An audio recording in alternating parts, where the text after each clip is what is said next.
So got it out from the last class. Go ahead, ask your questions. So, what was the life of the native Indians in those 13 colonies? What was? Life of 13 native Indians in those 13 colonies. Native Indians proved to be a minority in the 13 colonies. Their life was essentially tribal. Tribal. They were not providing taxes to the crown also. They are not providing taxes. Anything else? So the gentleman's reservation had promised representation, and then we have also written that there was no, they demanded taxation without, they resisted taxation without representation. So why? Meaning a promise had been made, the promise was never fulfilled. Yes. Triangular slave trade, there was not included. Do you have India in the triangle? No? Triangular or transatlantic slave trade. So India is located nowhere close to the Atlantic Ocean. So slavery was there in India, but India was not a part of triangular slave trade. I hope you understand. Anything else? So why did George II avoided expansion of the colonial trade and territory? Because he wanted to maintain good relations with the tribals. Tribals of the West. Tribals of Ohio River Valley. West. Yes, you can say that. Anything else? Okay. We have been discussing the policies of the British rulers. We are done with Greenville, Rockingham. We have been discussing William Pitt and the tax project of Townshend. Particularly, Townshend had come up with the Revenue Act of 1767 to address the failure of Stamp Act of 1765. Now, once Revenue Act was formulated and implemented,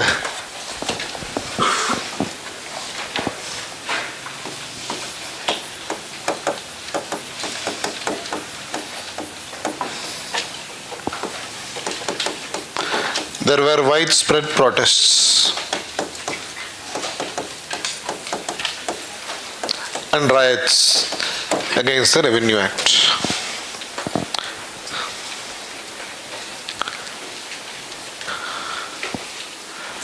These protests and riots, they continued almost for 3 years. And during one such protest,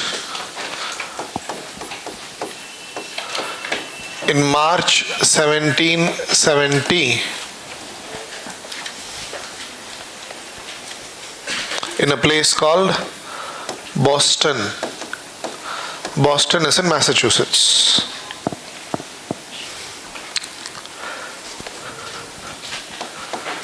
The British troops shot dead 5 colonists. There was a confrontation between the protesters and the British troops, in which the British troops ended up shooting down 5 colonists.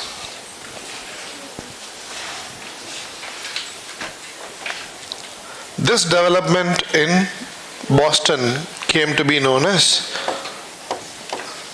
Boston Massacre.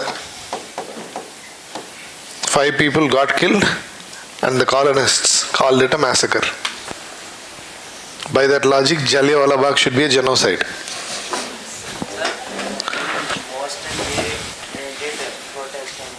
Yes, during the protest in Boston, the British troops killed 5 colonists.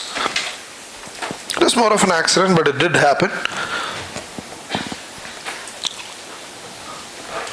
So due to Boston Massacre, resistance to Revenue Act became intense. Due to Boston Massacre, resistance to Revenue Act became intense.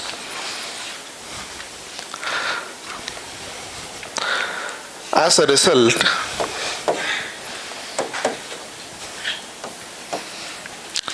in 1770,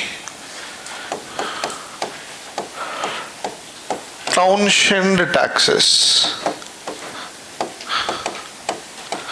were annulled, cancelled.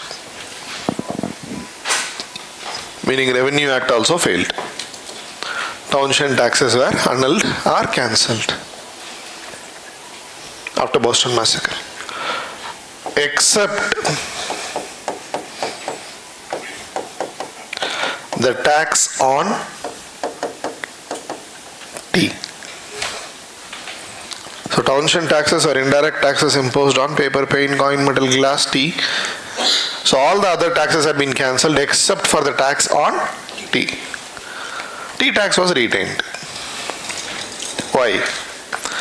Because the British government wanted the tea tax to be a stamp of British authority on the colonies. So if some colonist consumed British tea, it meant they were subject to British government ka authority. Like we had salt tax in India, imposed by the British rulers. So salt tax in India was a stamp of British authority on the Indian people. Likewise, tea tax was retained because it was a stamp of British authority on the colonists. But since most of the taxes had been cancelled, the protests declined. But eventually, there came to power another prime minister in Britain. His name was North. By 1770, Britain had a new prime minister. His name was North.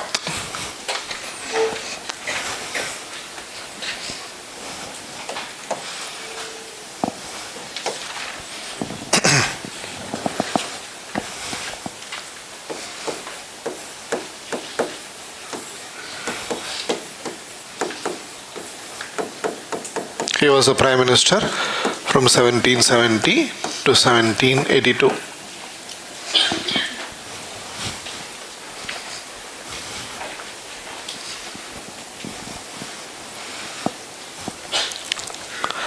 This North came up with Tea Act of 1773. North came up with Tea Act of 1773.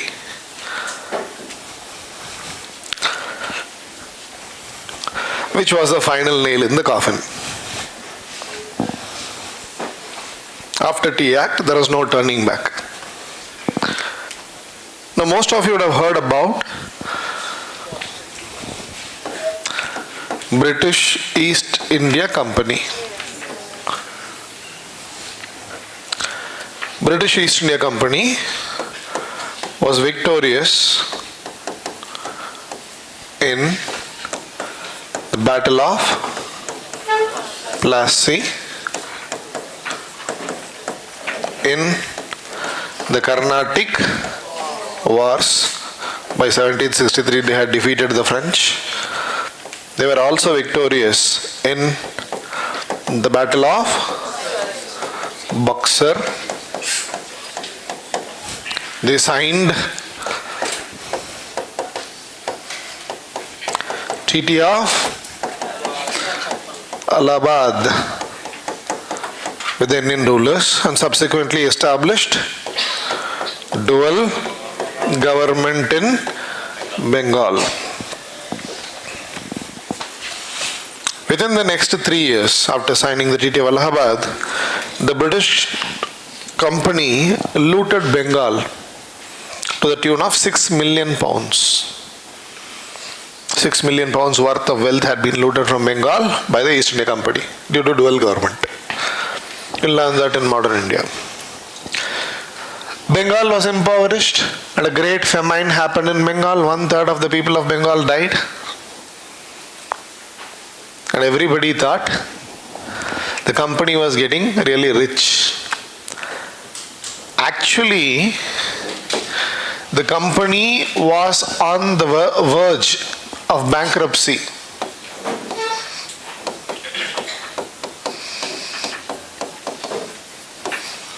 The company was on the verge of bankruptcy.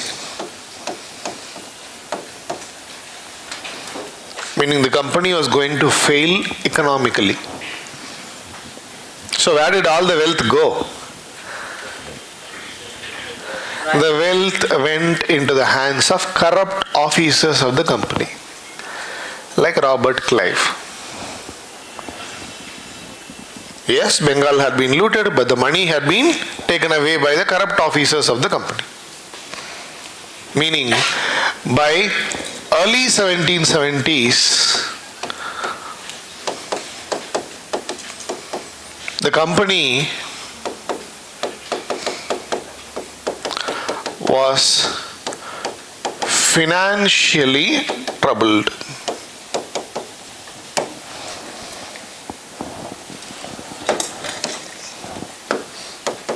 financially troubled. Company was facing a financial crisis because the company's money had been looted by corrupt officers.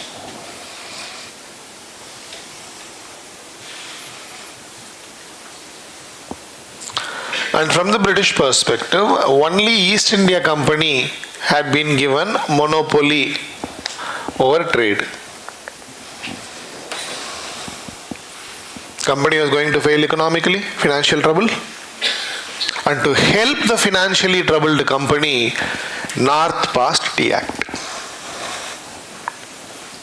To help the financially troubled East India Company, the British Prime Minister North passed the Tea Act.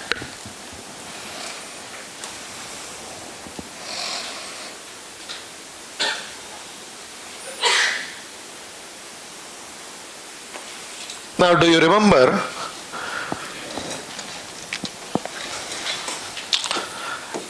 %86 of the tea in the colonies was smuggled tea? I've already told you that. Just a costly commodity, 86% of the tea was smuggled. Now, the Tea Act gave almost a monopoly to East India Company regarding tea trade in the colonies. For example, according to Tea Act,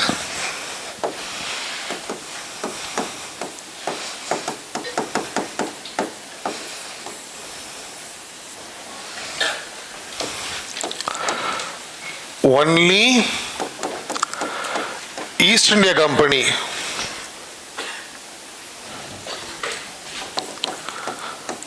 could export tea to the 13 colonies. Only East India Company could export tea to the 13 colonies. And the only country producing tea in the world was China. And this export was to happen only in East India Company's ships.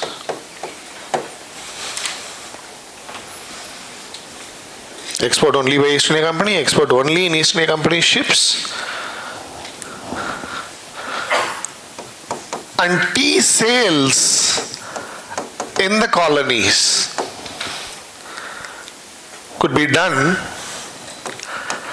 only by East India Company's agents. Only by East India Company ka agents.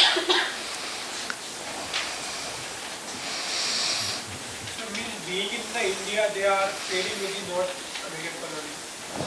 Company ka base was in Britain. Like Reliance ka base is in India, but Reliance is trading around the world, na? British company at the end of the day.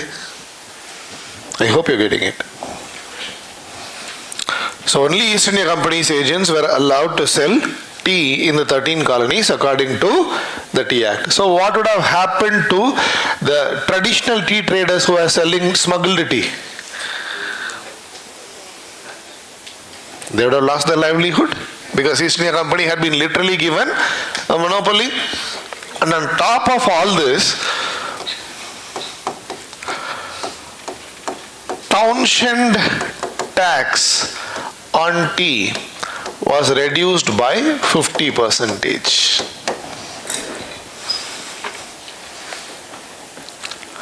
Tea tax was retained, right? So Townshend tax on tea was reduced by 50 percentage. So when tea was anyways smuggled earlier, how could they ensure that the smuggling is stopped? Because they resorted to strict implementation of navigation laws. Do you remember Townshend ka policy? Townshend and North ka policy, strict implementation of navigation laws. Now export only in East India Company ships by East India Company, sales only by East India Company ka agents. Townshend taxes had been reduced. So, smuggled tea used to be cheaper than British tea. That is why the colonists used to consume smuggled tea. Now, due to the reduction in the taxes, British tea became cheaper than the smuggled tea. So, cheaper tea, monopoly to East India Company, which would have ruined the lives of people associated with smuggled tea. Clear? Yes?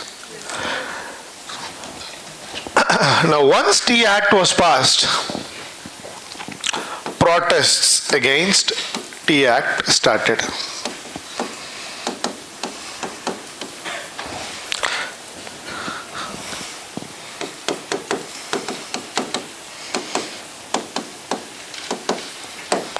Because now the colonists were influenced by nationalistic sentiments, protests against Tea Act started.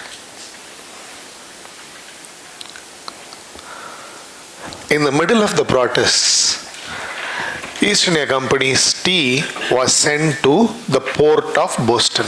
Protests are going on.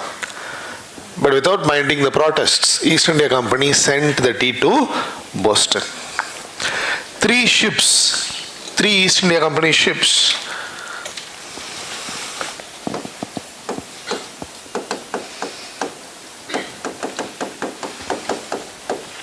reached Boston. Their loads of tea.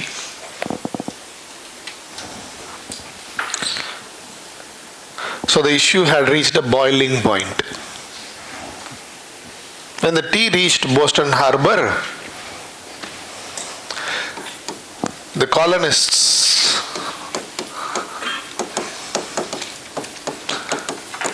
disguised as porters. The colonists disguised themselves as porters. Porters unload the cargo from the ships, right? Unload the cargo. So colonists disguised themselves as porters. They boarded the ships. Boarded the ships and destroyed the tea. And destroyed the tea. In fact, 342 chests of tea. Chest matlab large wooden box. 342 chests of tea worth 18,000 pounds were destroyed by the colonists. They threw the tea into the ocean.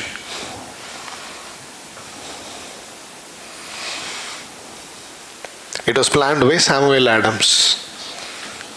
Revolutionaries, right?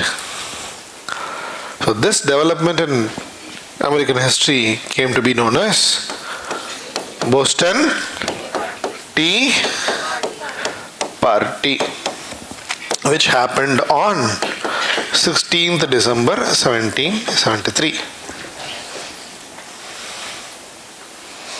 The Boston Tea Party was not a normal tea party. Usually you make tea in the pot, they made tea in the ocean. So Boston Tea Party was a direct challenge to the British authority. Why? Tea tax was a stamp of British authority on the colonies. So Boston Tea Party became a direct challenge to the British authority. Now the British king and the government decided to teach a lesson to the colonists.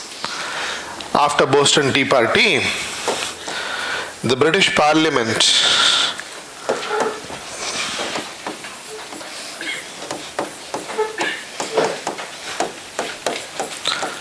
passed coercive or intolerable acts.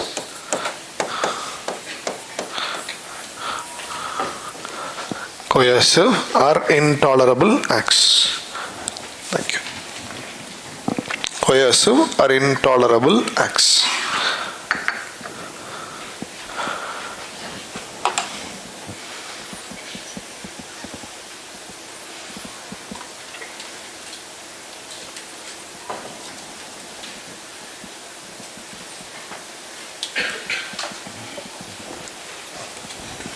Coercive or intolerable acts. Now, coercive or intolerable acts were supposed to frighten or create a sense of fear among the colonists. If you challenge the British authority, this is what is going to happen. Many acts were passed. What was the essence of these coercive or intolerable acts? Take down bullet points. Bullet points, first point. Boston Port was placed under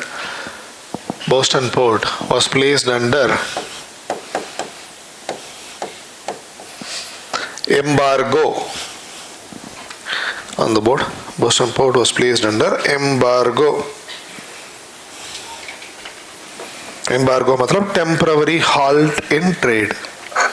In this case, temporary halt in import-export. Boston Port was placed under embargo till the compensation was paid for the destroyed tea. Boston Port was placed under embargo till the compensation was paid for the destroyed tea.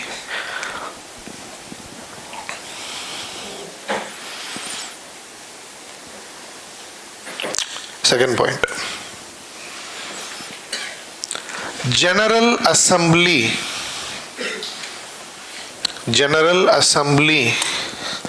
of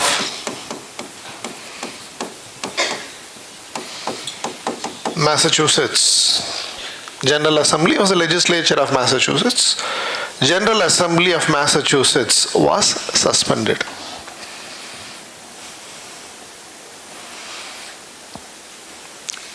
Three. British troops were deployed.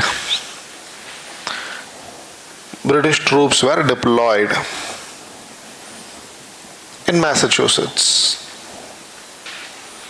British Army had been deployed in Massachusetts. 4. Criminal cases in the colonies.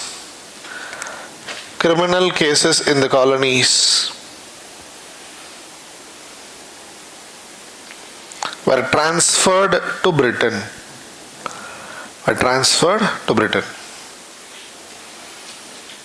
So that strict, harsh punishments could be given. Are you getting it? You challenge the government, this is what is going to happen, told the British government. The intention was to create a sense of fear and frighten the colonists. What will happen if you keep on cornering a person? At one point of time, that person will be forced to react. If you keep on cornering a cat, the cat will start behaving like a tiger. In this case, they were cornering a tiger. So what happened? Instead of having that effect, creating fear among the colonists, the coercive acts united the colonists. They thought, we cannot take it any further. So how was the unity among the colonists expressed? The colonists organized a great meeting. Once coercive acts were passed and implemented, colonists organized a great meeting called Continental Congress. Now this was the first of such meetings, so it was called as First Continental Congress.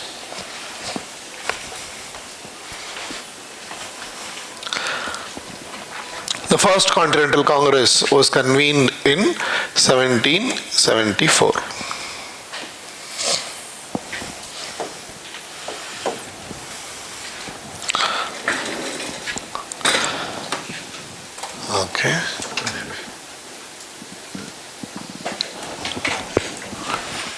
This meeting happened in a place called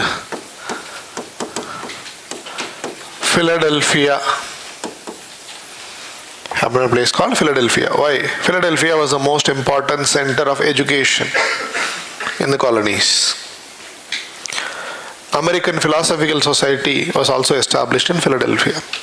Philadelphia was a place in Pennsylvania. Meeting happened in Philadelphia.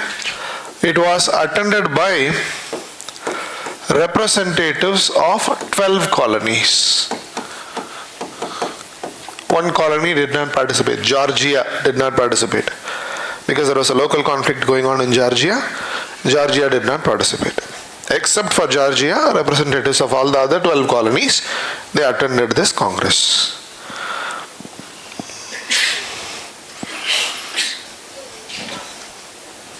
Sir, the General Assembly was suspended to the direct legislative power was for British. Direct legislative power had been resting with the British Parliament.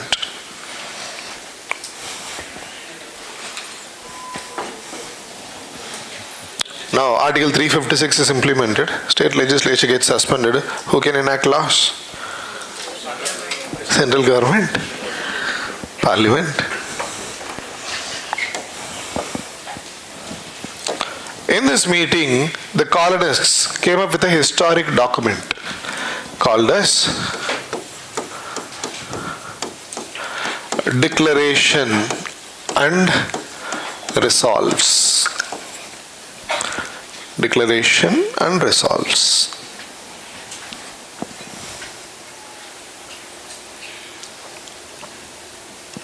Online kids, I believe my voice is clear. Please confirm. Declaration and Resolves. Now, what does this document say? This document declared coercive acts to be illegal. Declared that coercive acts were illegal.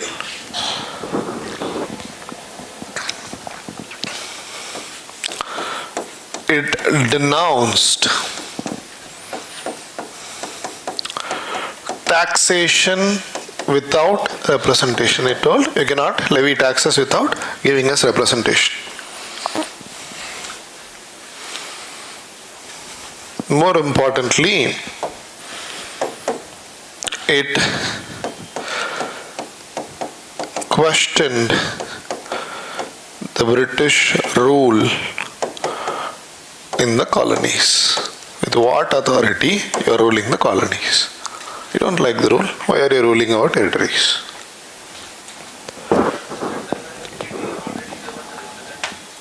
What? They were promised, that is what she asked. They had been promised representation, but they were never given representation. I told you promises are meant to be broken.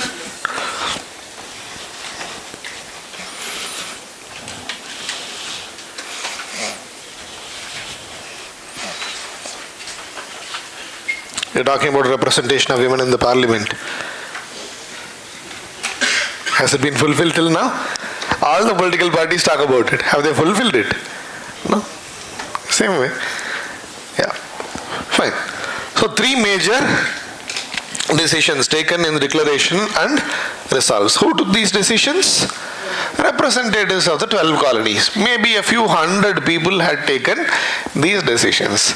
Now, why would an empire, the British Empire, listen to this document?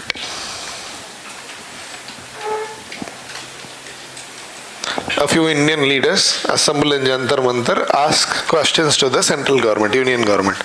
Will the central government respond? Not exactly. Not exactly. So, to create pressure on the British government, the colonists initiated boycott of British goods. The colonists initiated boycott of British goods. They told we will not import goods from Britain. They also stopped exporting American goods to Britain. Boycott of British goods and non-exportation of American goods to Britain. British economy was already in shambles after 7 years war. Now they had stopped importing British goods. The boycott was a massive success. Why? Import of British goods declined by 97% due to the boycott. Import of British goods declined by 97% due to the boycott.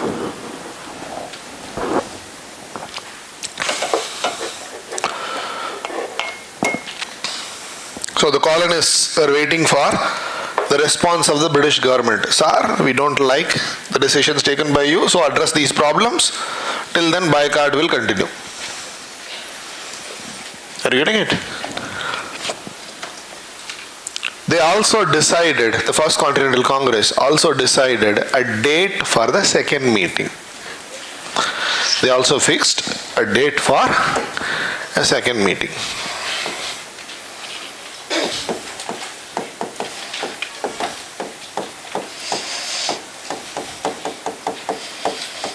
Second meeting was to happen in May 1775.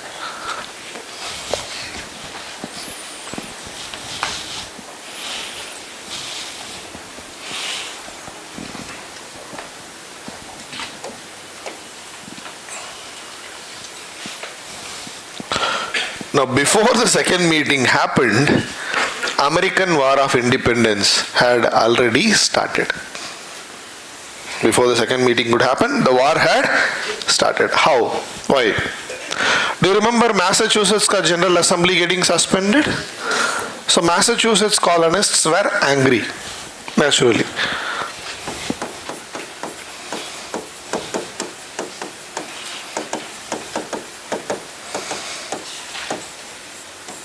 Angry with the British Crown.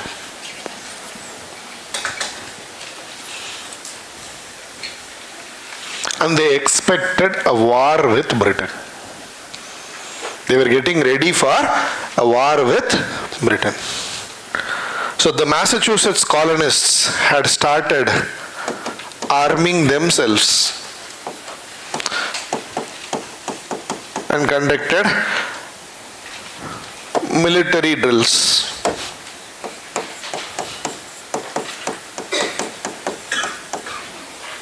They had started arming themselves, they collected weapons, they had also started conducting military exercises because they were getting ready for war.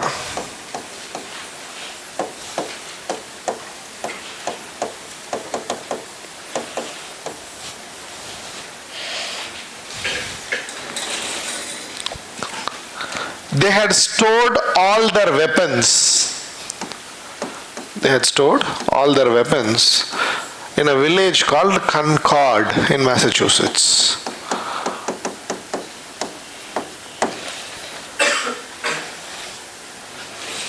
So Concord, my weapons were stored. They had been arming and drilling, getting ready for a war with Britain. Huh? Of all the colonies, Massachusetts was getting ready for war. Why? Coercive acts were with respect to Massachusetts, Boston. It was Massachusetts General Assembly that got suspended. By only Massachusetts. The colonies were united in boycott. Boycott was going on in all the territories. But Massachusetts was getting ready for war.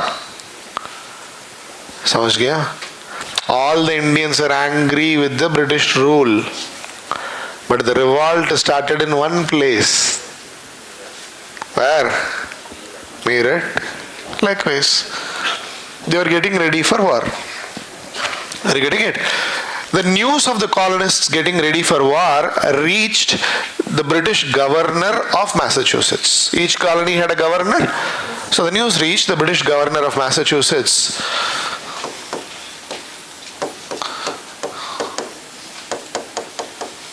His name was Thomas Gage. So Thomas Gage, the British governor of Massachusetts, got to know about the colonists getting ready for war. So once he got this news, he sent British troops to Concord. He sent British troops to Concord. Why? To seize the weapons. British troops were sent to Concord to seize the weapons.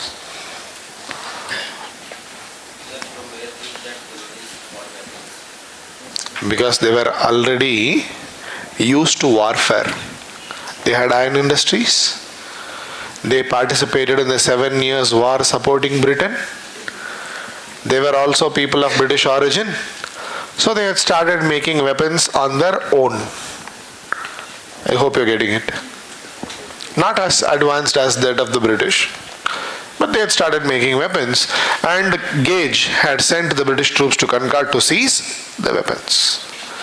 When the British troops went from Boston to Concord, there happened 2 battles between the British troops and the colonists.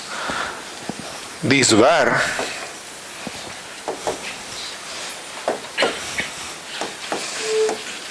the battles of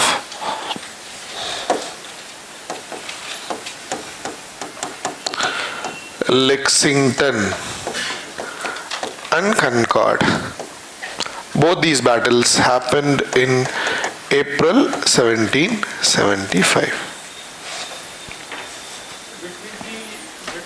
Between the British troops and the colonists of Massachusetts.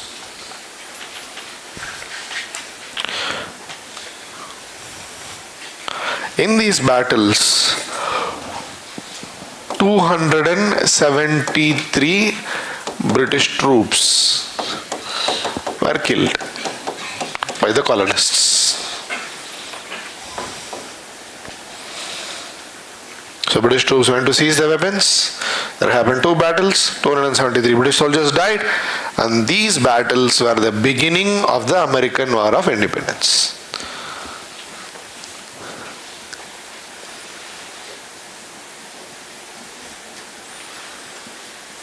But the next month, Second Continental Congress was going to happen, May 1775. Second meeting was to happen, right? So after the battles of Lexington and Concord, Second Continental Congress was convened.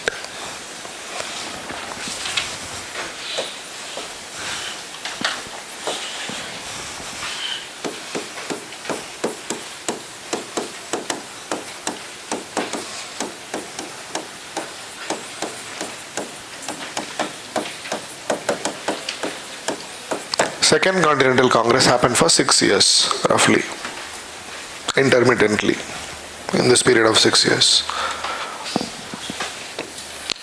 The Second Continental Congress also happened in Philadelphia.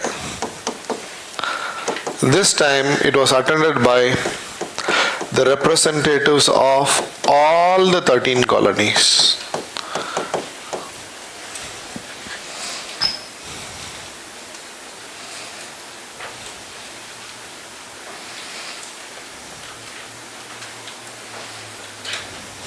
Some prominent personalities were in attendance in this Congress. We had Benjamin Franklin,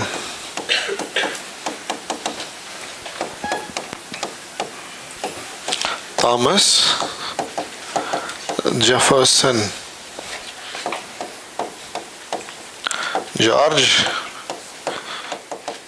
Washington, all such people were in attendance. So why didn't Georgia attend the first meeting? Because there was a local conflict, a civil crisis going on in Georgia.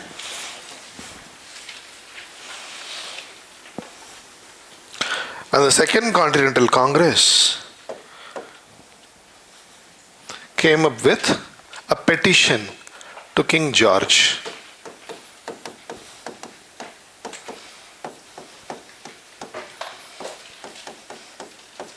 This petition was called as Olive Branch Petition. And most of you should be knowing olive is a symbol of peace. Olive Branch Petition was drafted by the Second Continental Congress. Sir, in the First Continental Congress, they were demanding complete independence, or they will be satisfied if they get representation in the parliament? They were not demanding complete independence. In fact, they were in no mood to compromise with the British government. They wanted the British government to clarify, why are you ruling our territory? 2. If you are ruling our territory, why are you not giving us representation? Without asking us, how can you impose laws such as coercive legislations? They were questioning the British government. British king? British monarch. I told you yesterday. Were you there in the class? Then you should be knowing George III. Look at the notes. The name should be there. Okay, fine. Olive Branch Petition. What did the colonists say in the Olive Branch Petition? In this petition, the colonists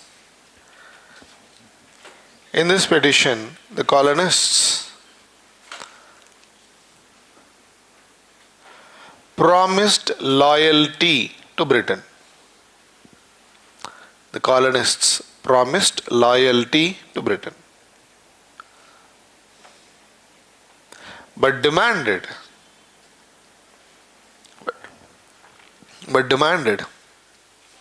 internal autonomy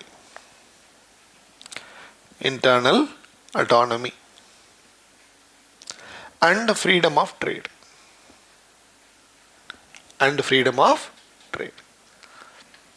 Meaning they are basically demanding salutary neglect. So let us be autonomous, give us freedom of trade, we will be loyal to you. They requested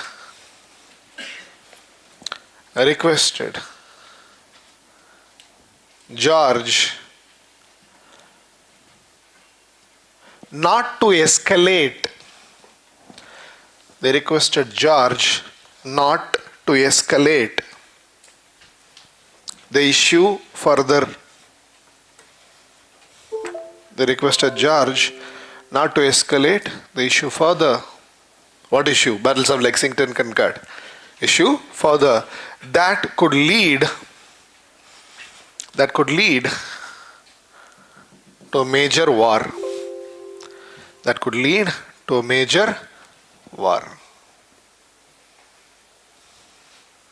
Full stop. George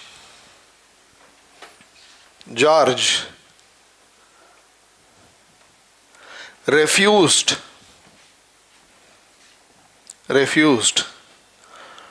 to read the petition. George refused to read the petition and considered the colonists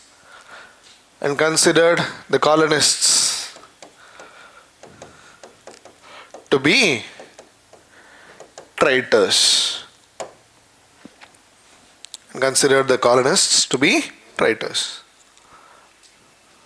You have betrayed Britain, you are challenging British authority. Considered the colonists to be traitors. Full stop. This resulted in a full-fledged war.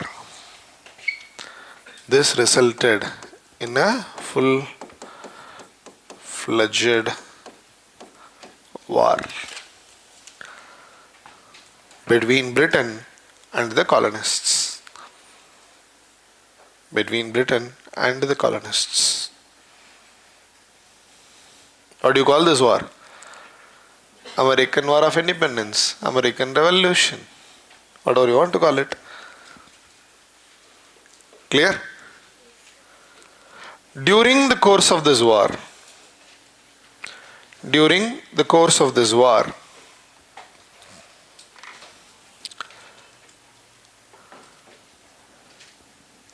the Continental Congress Continental Congress functioned as the government of the colonies. Continental Congress functioned as the government of the colonies. All the 13 colonies ka common government was the Continental Congress. That is why the Continental Congress continued for 6 years. Functioned as the government of the colonies. And it also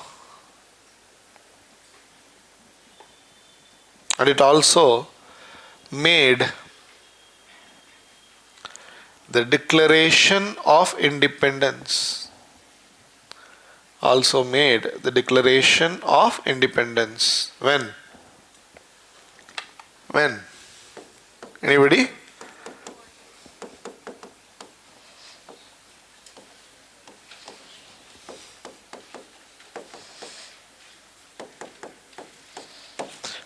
July 4th, 1776. Which the Americans celebrate as their Independence Day even today. Clear? The Congress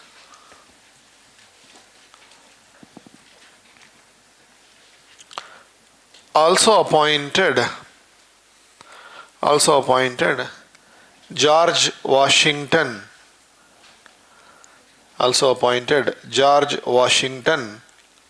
as the commander of the Continental Army. Commander of the Continental Army. So who are fighting in the war, ma? On one side we had the Continental Army, which was led by George Washington. On the other hand, we had the British Army, which was led by Cornwallis. The same Cornwallis who later went on to become the Governor General of Bengal.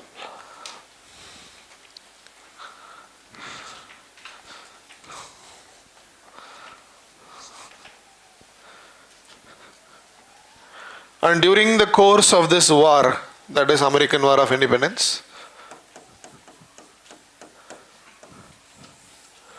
the two sides happened to fight 59 battles. You don't have to remember the names of the battles. Battle of Bunker Hill, Battle of Trenton, Battle of Saratoga, Battle of Rhode Island, Battle of Brandywine, Siege of Fort Ticonderoga. Goes on. 59 battles were fought.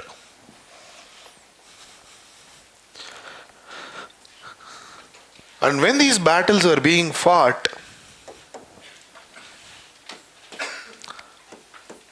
France and Spain started supporting the colonists. France and Spain started supporting the colonists. Why? They wanted revenge for the defeat in the 7 Years' War. Britain was their common enemy, na? So France and Spain ended up supporting the Continental Army. Finally, Cornwallis was defeated in the Battle of Yorktown, 1781. Cornwallis was defeated in the Battle of Yorktown in 1781 and he surrendered.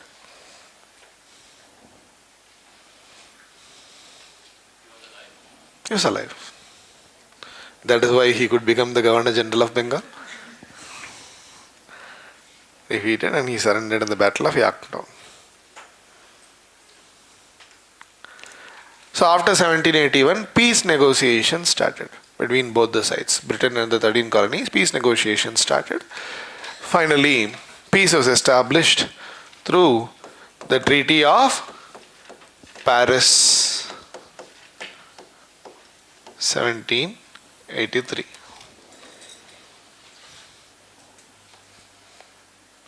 The war officially came to an end with the Treaty of Paris. American independence, War of Independence, ended with Green War.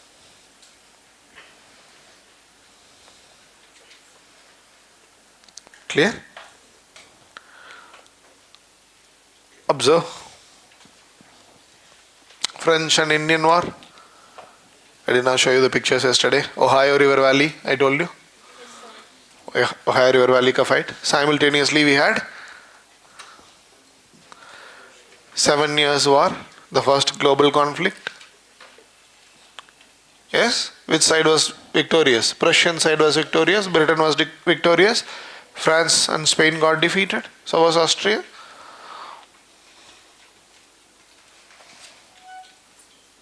But George did not allow the colonies to expand into Ohio River Valley. Are you able to see?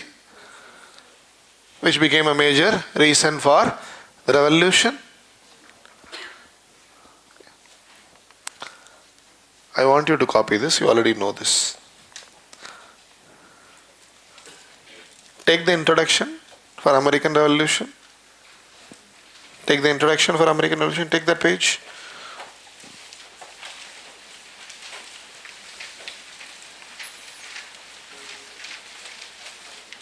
Read the introduction. The conflict started due to a series of taxes levied by the British government without any concern for colonial representation, which resulted in defiance and punitive legislations. When did the conflict start? After the 7 years war. So Britishers unnecessarily escalated. What escalation? See, Stamp Act. They levied taxes. How did the Americans react to Stamp Act? Protests, Stamp Act Congress, Sons and Daughters of Liberty. What happened because of that? Stamp Act was repealed. But Sons and Daughters of Liberty, they asked a serious question. With what authority Britain is ruling the colonies? British Parliament has no authority regarding the colonies. So how did the British government respond to that question? Rockingham came up with Declaratory Act.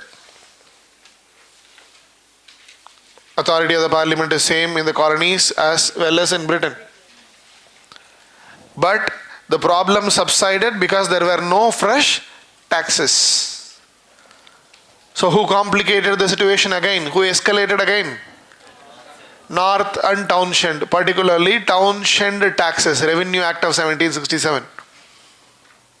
So what was the result of Townshend taxes? Protests, which resulted in Boston Massacre, 1770. And ultimately Townshend taxes were cancelled, except for tea tax. Tea tax was retained. Another complication due to North because of Tea Policy or Tea Act of 1773. What was the reaction to the Tea Policy? Boston Tea Party. How did the British government respond to the Boston Tea Party? Coercive laws or intolerable laws, which made the American Revolution inevitable. Battles of Lexington, Concord, Continental Congresses, nothing but American Revolution or American Revolutionary War. This is what I meant in the introduction. Defiance and punitive legislation.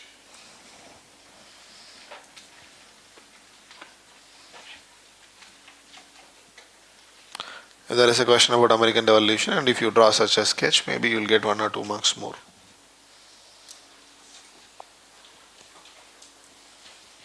Nothing new, you already know.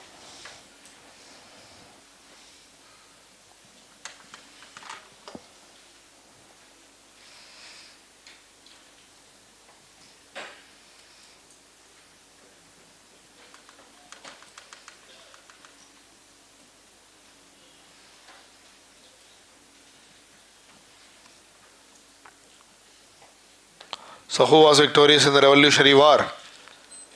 Colonists. Who helped the colonists? France and Spain, and some Indian rulers also. The rulers of Mysore, Hyder and Tipu. They did not directly participate in the war, they sent supplies, weapons, medicines. The state of Mysore helped the colonists. So next assignment, when I meet you next time, you have to read Anglo-Mysore Wars. Like you read Carnatic Wars, read basic details regarding Anglo-Mysore Wars. There are 4 wars.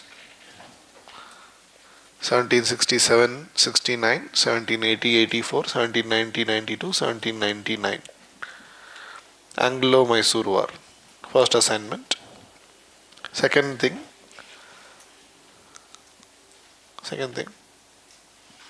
Charter Act of 1813. Charter Act of 1813. Charter Act of 1813, you have to read that. On third assignment,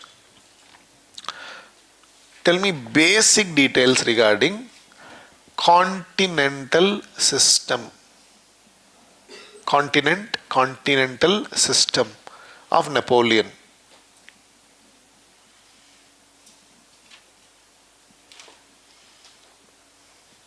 Have you started reading Modern India from NCERT? Read Modern India simultaneously, understand whatever you are able to understand. Let me establish the connections. 1813. Okay, your class is not tomorrow, right? There is a break, so take more assignments. You have plenty of time, take more assignments. Yeah. Tell me what was... Okay. Give me basic details regarding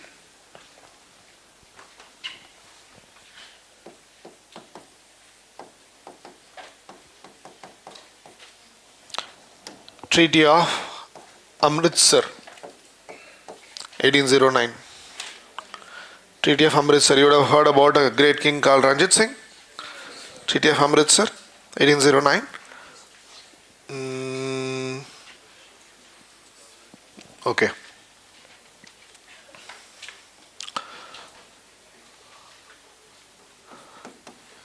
The Great Game. What was the Great Game? And how is it related to Anglo-Afghan Wars? How is it related to Anglo-Afghan Wars?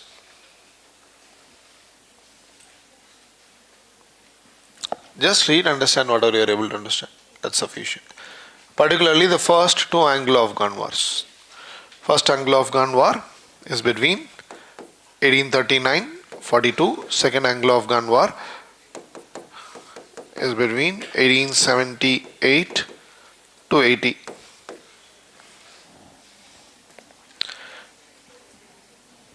Last but not the least, an important topic from modern India. Tell me what was policy of ring fence and subsidiary alliance. Basics. Put together, it should not be more than 1.5 pages of an A4 sheet. I mean, your understanding. Don't copy and make an assignment out of it.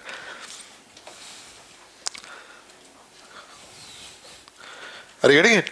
So, the American War of Independence or American Revolutionary War came to an end with the Treaty of Paris. So, what were the important points, provisions regarding the Treaty of Paris? Treaty of Paris. Yes?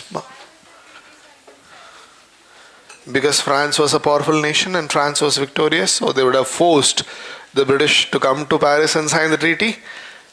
It was also a sort of a neutral ground. And obviously the revolutionary leaders did not want to go to Britain and sign the treaty because Britain had been defeated.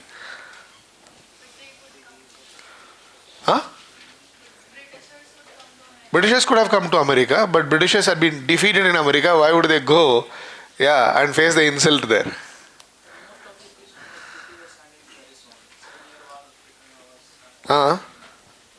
Obviously, yes.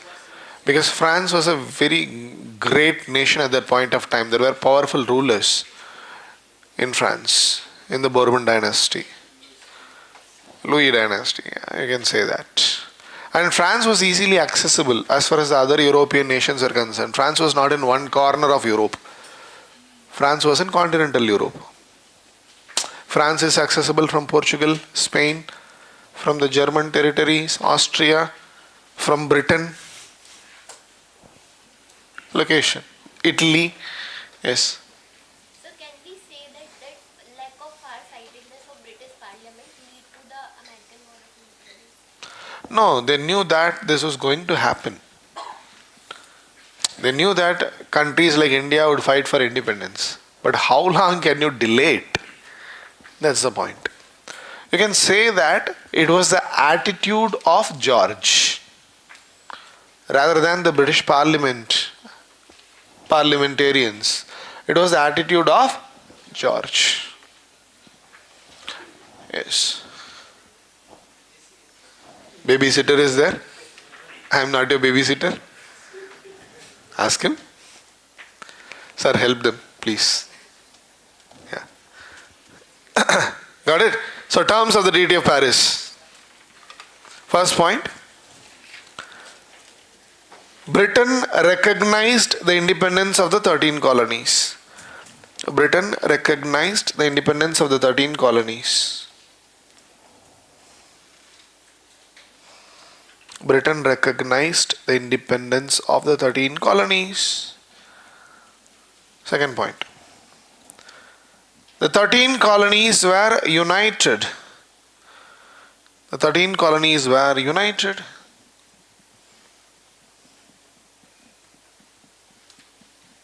And named as USA, United States of America. Third point. Western boundary of USA. Western boundary of USA was fixed along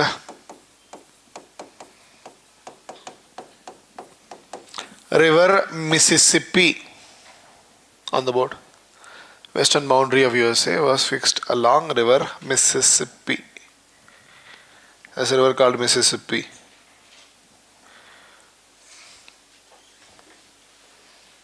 Yeah? You know these guys, right? Washington, Cornwallis. I told you there are many battles. Battles are not required. 59 battles. Paris. Able to see Mississippi along river Mississippi. Next point. France got Tobago, Tobago, Tobago in the Caribbean. France got Tobago in the Caribbean and Senegal. Tobago in Caribbean and Senegal in West Africa. Senegal in West Africa. Tobago is an island. Caribbean. France got Tobago in the Caribbean and Senegal in West Africa. Florida was given to Spain. Florida was given to Spain. Are you able to see? Florida was given to Spain. So this was USA originally. So the other territories are dominated by the Spanish and later the Mexicans. So the Americans expanded their territory later, which brought them in conflict with the Mexicans and the Spanish. That is how USA was born. USA is this, right, today? Yeah, that we'll do later. Yeah. Next paragraph, take the next paragraph down.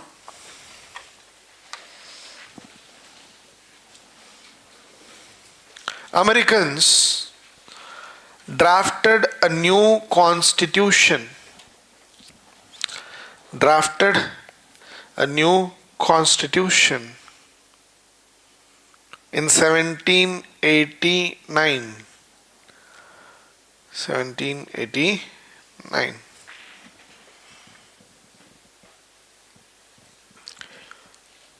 It was based on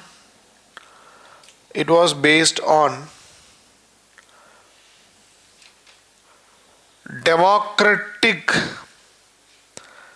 and republican values. It's based on democratic and republican values, and had a federal structure. What is a federal structure? The division of powers between the central government and the state government is clearly defined.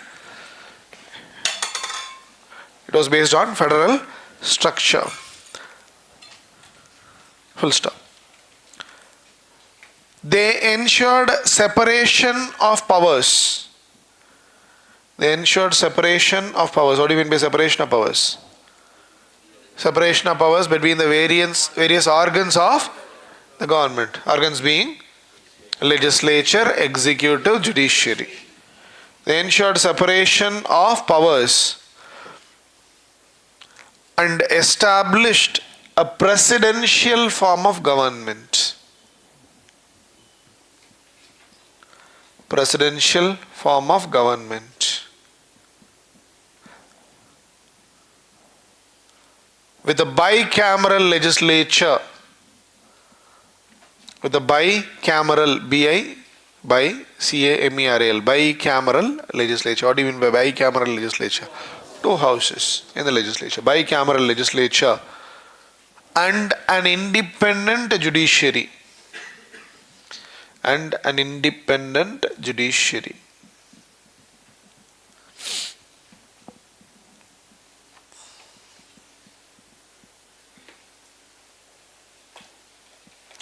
The first set of amendments to the American Constitution.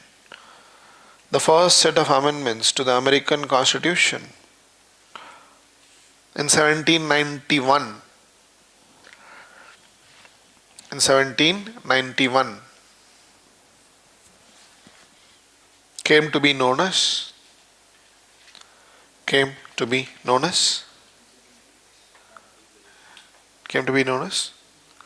the Bill of Rights.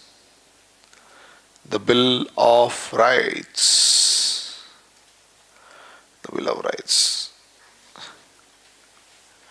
We have heavily borrowed from the Bill of Rights, fundamental rights. So what are the basic ideals of the American Revolution?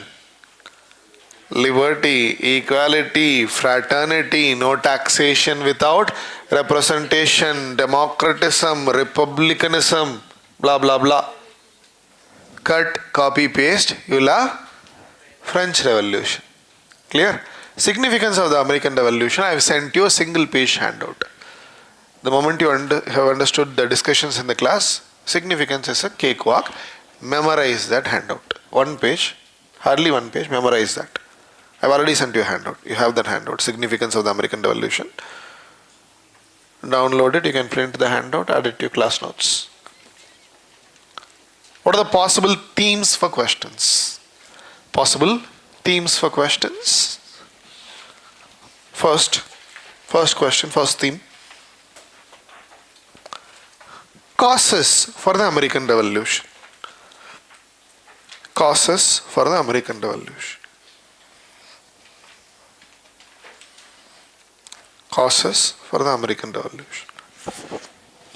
Discuss the causes, elaborate the causes, analyze the causes.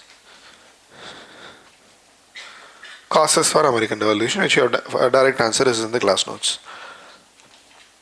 Second theme is slightly tricky. It is also causes, but it's a tricky question. They'll give you a statement telling that American Revolution was a conflict was a conflict between British mercantilism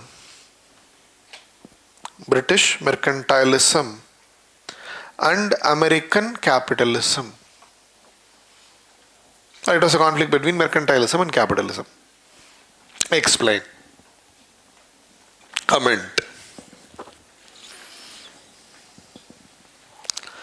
Are you able to understand the question? Yes? No? So what should you be writing in the answer? You know the answer. You know the answer. I just have to nudge you. Yes?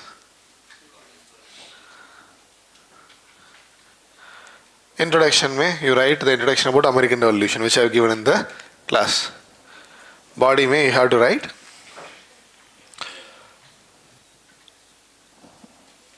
right from the beginning of the 13 colonies, the British government had been following mercantilistic policies in the form of navigation laws and industrial regulations that led to accumulation of wealth in Britain.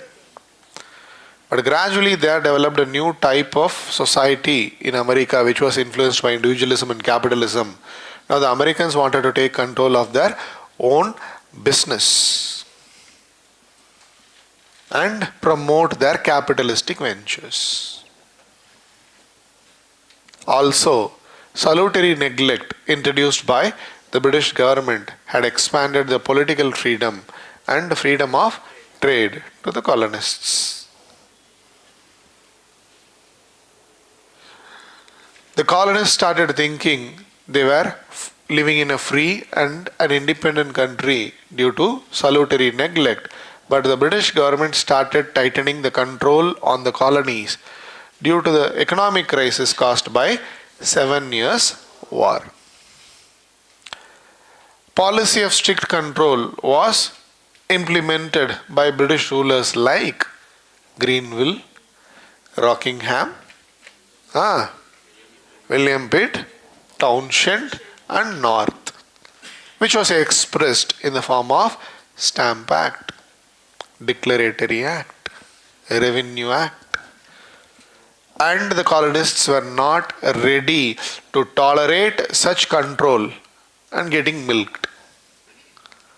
So they resisted such legislations because they wanted to promote their capitalistic ventures. They resisted such legislations, which resulted in the American Revolutionary War. How did they resist?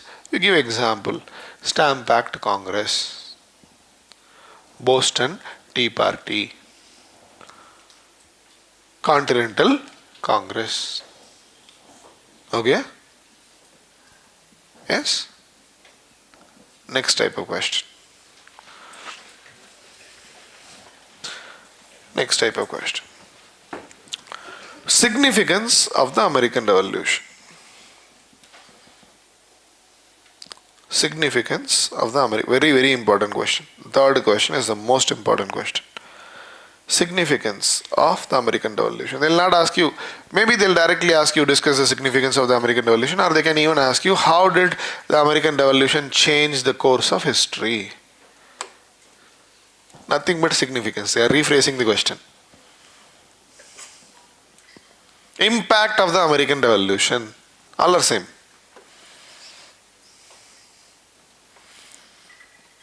Obviously, yes, USA was created, that's an impact. But what was the impact on the world? French Revolution, and so on. Ideological impact. Read the significance, you'll understand. If you got any doubt, please do ask, else we'll go ahead with the next topic, which is French Revolution. You already know the timeline, 1789, 1799, 1815, yes.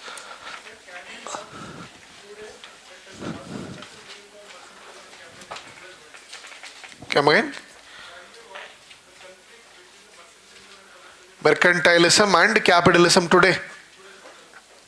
Not exactly. Today's world is dominated, as you already know, by industrial capitalists. But we are going a step further. It is not the industrial capitalists that dominate the world today. If you consider the service sector to be an industry, yes, it is. So who dominates the world today? Tell me. The capitalists. But what do they own? They own softwares, which is the largest company handling the most amount of data in the world. You tell me. Largest company owning the most amount of data in the world, handling the most amount of data in the world. Meta, Facebook, WhatsApp. But does the data belong to them? Our data. I am so and so born here and there. Yeah, yes, these are my friends. This is what I am having for breakfast. Bloody, you are feeding the data. So who's the product? You are the product. I hope you are getting it. They don't per se establish industries. Which is the company handling the most of the cabs in the world? Uber? Probably. Do they own the cabs? No, they own the software. It's an advanced form of capitalism. Yeah. Who are the people, who are the set of capitalists owning the people? Who owns you? Don't tell me your parents. Who owns you? The same set of capitalists. They own you. You don't realize it. You are manipulated with the help of media. There is no free thinking. You are brainwashed every minute of your life. All the software platforms are telling you this is how you are supposed to live. Next iPhone is in the cards. Your fingers will start shaking. I need to buy that. Elections are coming. Vote for this party. Your mind is shaped. You know? Search for a pair of, let's say, shoes in Google. Open Facebook. Who is shaping your mind? So somebody is owning you. In the future, when you are trying to change dress in your room, suddenly a message will pop up. In your mobile phone. That innerwear does not go with the dress. Change it. It'll come to that level. They'll call it AI. Let's see how this goes. French Revolution, you know the timeline. Take the introduction, please.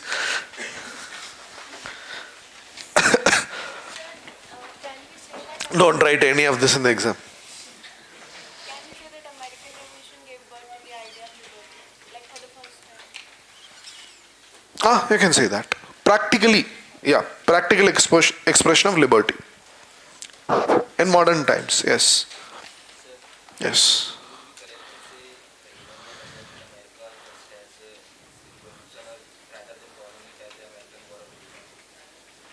It's both actually.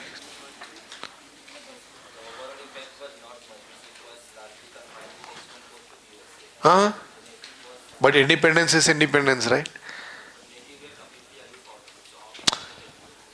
We are not talking from the perspectives of the natives or the black people. We are only talking about the colonists.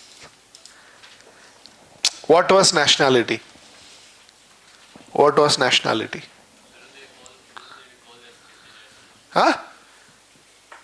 Tell me, what was nationality? I'm not asking what is nationality. What was nationality? What was? What was nationality to the people of the world? I'm not asking what is a nation. What is nationality? Nation is a group of cohesive, coherent people having common culture, identity. Bas, ho gaya. That is definition. What was nationality to the people of the world?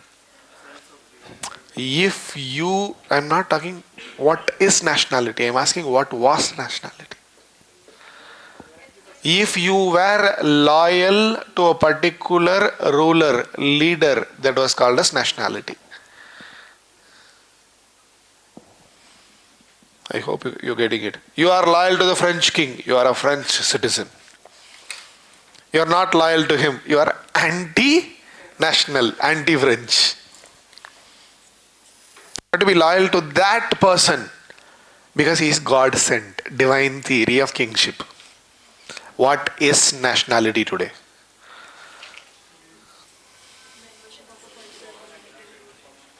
You are loyal to your nation, the group of people to which you belong, not one person. Are you getting it? No. Don't you think American Revolution redefined nationality? They went against their own king, George, because they were loyal to their nation. The new identity, Americanness, are them being Americans. So British citizens became Americans. That is why George calls them traitors. Are you able to understand? So that in itself is a huge revolution. So French Revolution, American Revolution and French Revolution redefined nationalism and nationality. I hope you're getting it. So take the introduction down for that is from a philosophical perspective. You'll not get such questions, don't worry. Yeah. Introduction for French Revolution. French Revolution was a period of French Revolution was a period of influential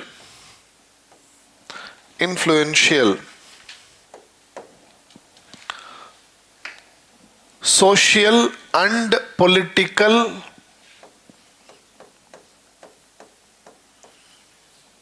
upheaval on the board.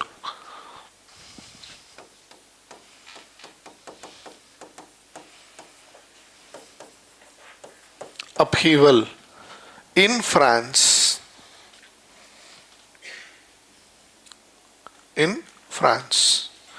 Inspired by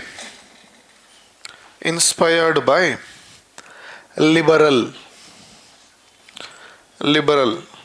matlab new and radical ideas. What do you mean by radical? Extreme ideas. Liberal and radical ideas.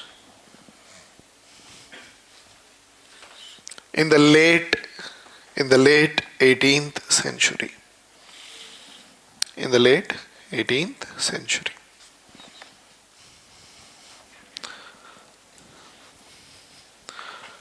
Full stop. French Revolution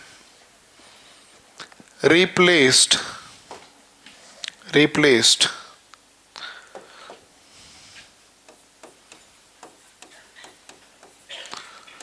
theocracies. What do you mean by theocracy? Rule of church or rule of priestly class or rule of agents of God.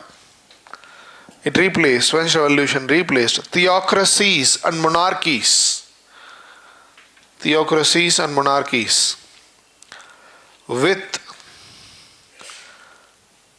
republics and democracies. With republics and democracies, comma.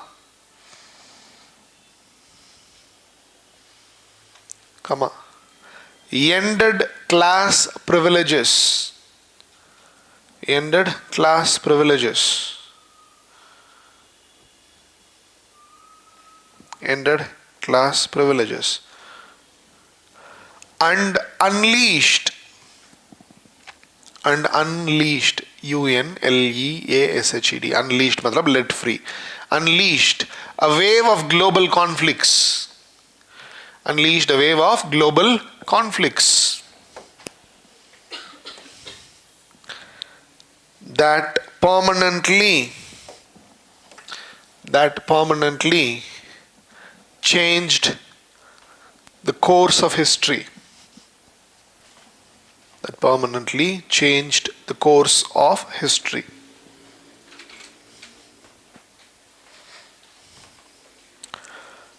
Full stop. Historians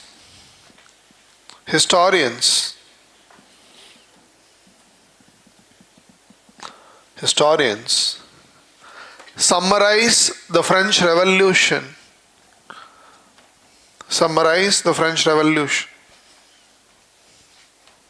in four words. So what are the four words?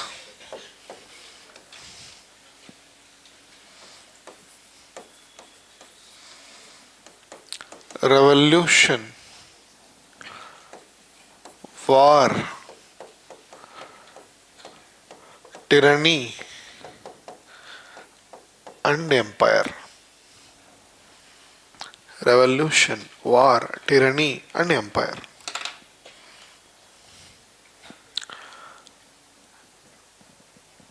You'll not be able to understand the introduction in its entirety. We'll discuss that later. Discuss the introduction once we complete discussing the topic. That is the outline for the topic. Copy the outline. Make it fast.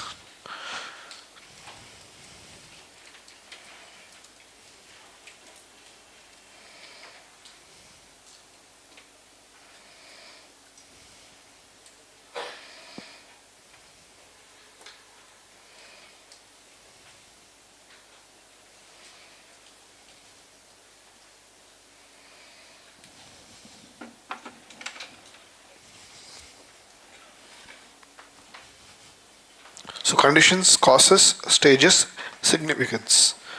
Significance, you already have a handout. Once we discuss the revolution, you'll be able to understand the significance. We have to start with the conditions.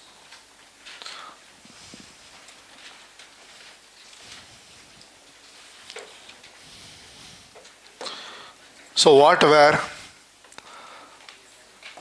the conditions in France?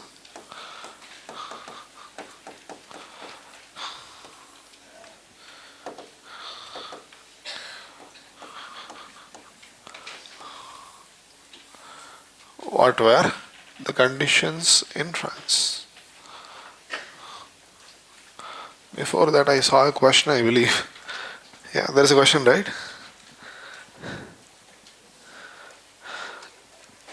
Why is he sending the question? Same question twice. Good morning, sir. Can we say neo-industrialism paved the way for further rationalism in colonies? No. Trying to connect two different things. One of your friends is asking about neo-industrialism and trying to connect it with American Revolution. No, neo-industrialism is a phenomena which happened during the third and the fourth industrial revolutions. You can say late 20th century and early 21st century. It is about global production networks. So it's not right. That's wrong. Fine, there is no connection. So what were the conditions in France? France historically was ruled by monarchs. And from late 16th centuries, the French monarchs were from a particular dynasty called Bourbon dynasty. That was the name of their family, Bourbon dynasty. From 1580s onwards, France was ruled by Bourbon kings. And all these Bourbon rulers, they believed in divine theory of kingship. They thought they were the representatives of the God.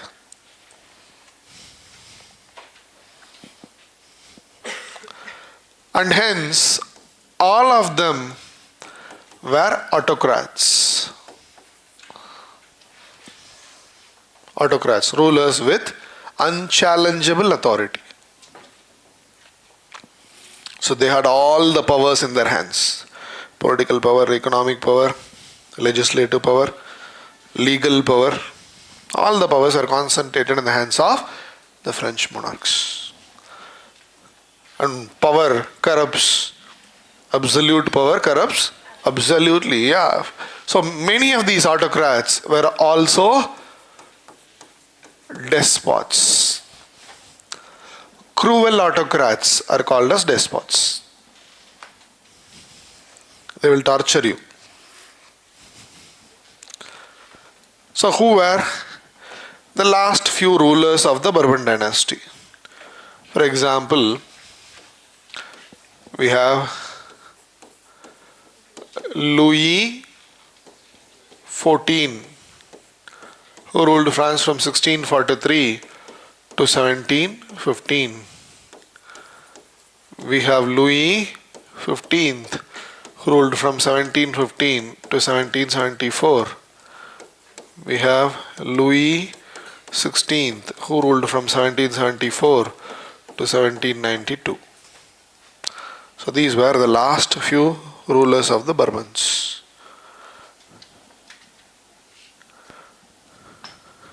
Now the greatest among all the Bourbon rulers was Louis XIV. He was the greatest among all the Bourbon rulers. Very powerful ruler.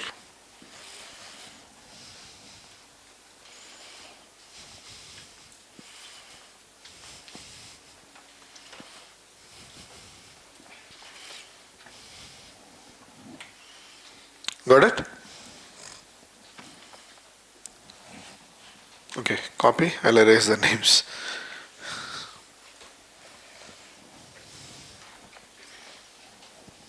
Can I? So French rulers were too powerful to be controlled by anyone. So the rulers became autocrats. Other institutions would have declined in their influence. Classic example would be church. So due to French rulers being autocrats, church did not have much political influence. Church could not influence the Bourbons.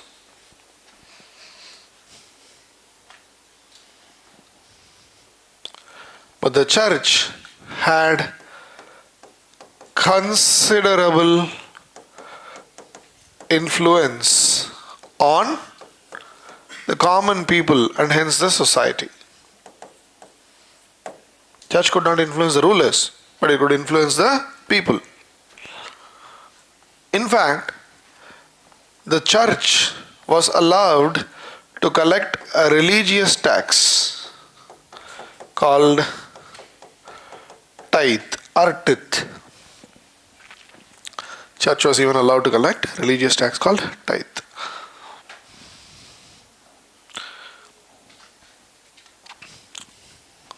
Meaning the church was wealthy. So were the priests associated with the church. So the priestly class in France, at least most of it, was wealthy. Priestly class in France was called as clergy. Priestly class was also called as clergy.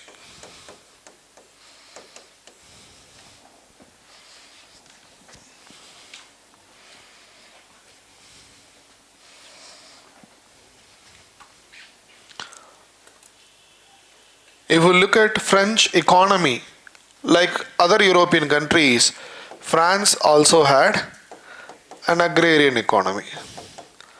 Because industrial revolution had not started, France had an agrarian economy.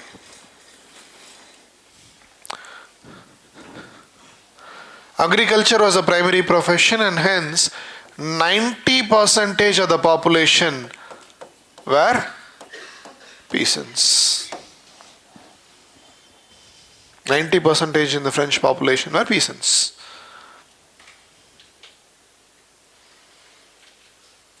And feudalism had been the norm of the day. So feudalism continued in France. Economy was feudal, society was feudal. But trading activities, foreign trade had started.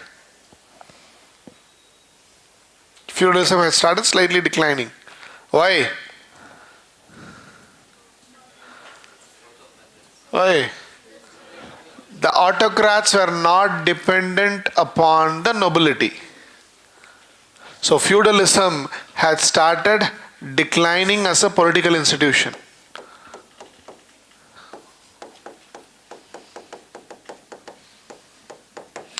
Feudalism had started declining as a political institution. Do we have a zamindari system in India today? No, it has been abolished after independence. Land reforms. But do we talk about zamindars today? Yes. We are the descendants of the zamindar of this area. Bloody oppressor of Indian people. Zamindars are exploiters and oppressors of Indian people. At least most of them were. But still they command lots of respect in the rural areas of India. Am I right? So, feudalism had declined as a political institution, but it continued as a social institution.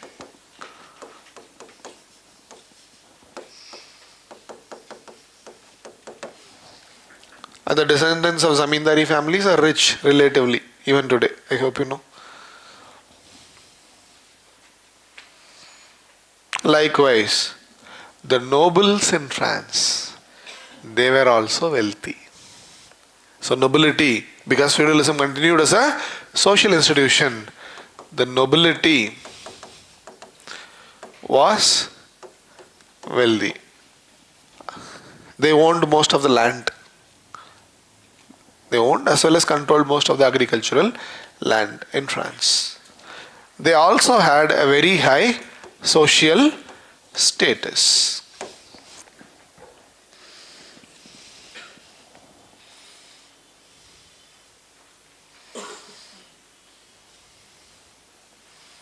But common people, particularly the peasants, did not even have basic rights. Common people did not even have basic rights. Why? Old order. So there was no equality or concept of individual rights. On the other hand, France was involved in a series of costly wars.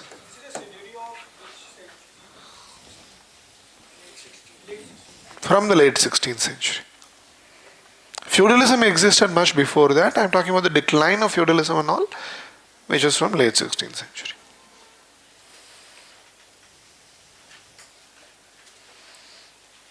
So France historically was involved in a series of costly wars because the French rulers wanted to be the most powerful in Europe.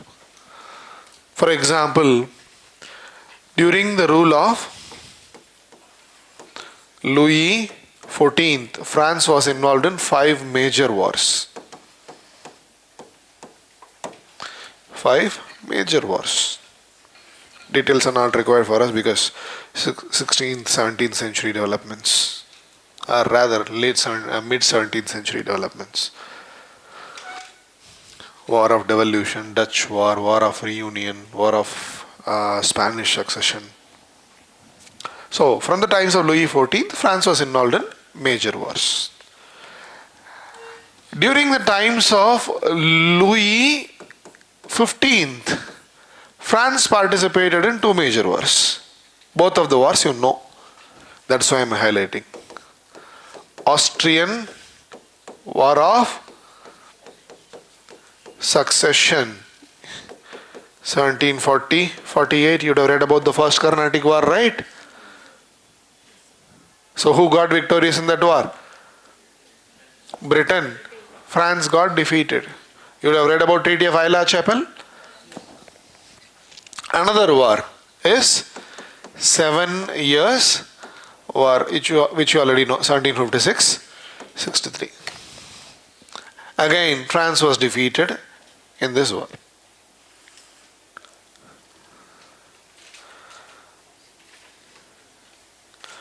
So Louis XV lost both the wars. Clear? During the times of Louis XVI, there was French participation in the American War of Independence. What is the timeline of Louis XVI? 1774 to 92. When did the American War of Independence happen? 1775 to 83. So during the rule of Louis XVI, French participated in the American War of Independence. They were victorious. Only victory. But wars will cost you heavily. Are you getting it? Now, due to these series of costly wars, national debt of France was tremendously increasing. National debt of France was tremendously increasing. In fact, the national debt of France was more than 10 billion livres. Livre was the French currency. National debt of France was more than 10 billion livres.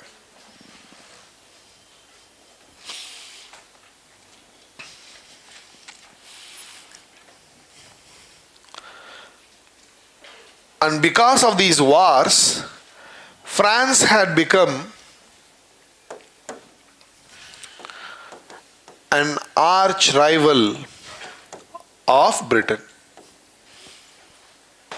France and Britain had become the most dangerous enemies of each other. Generally, neighbors will be enemies. Generally, neighbors will be enemies. India, Pakistan. North Korea, South Korea. Russia, Ukraine. USA, Russia. They are neighbors, na? Alaska, Bering Strait. China, all her neighbors. Neighbors are enemies. Your neighbor. Because two hands have to clap to make some sound. Closest hand is the neighbor. Yeah. Neighbors, enemies. Clear? So these had been the conditions in France. Now what were the causes for the French Revolution? Causes for the French Revolution.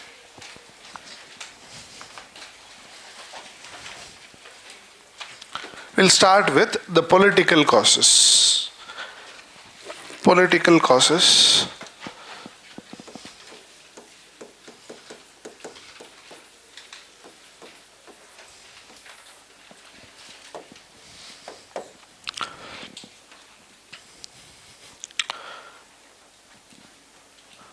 The first political cause is this.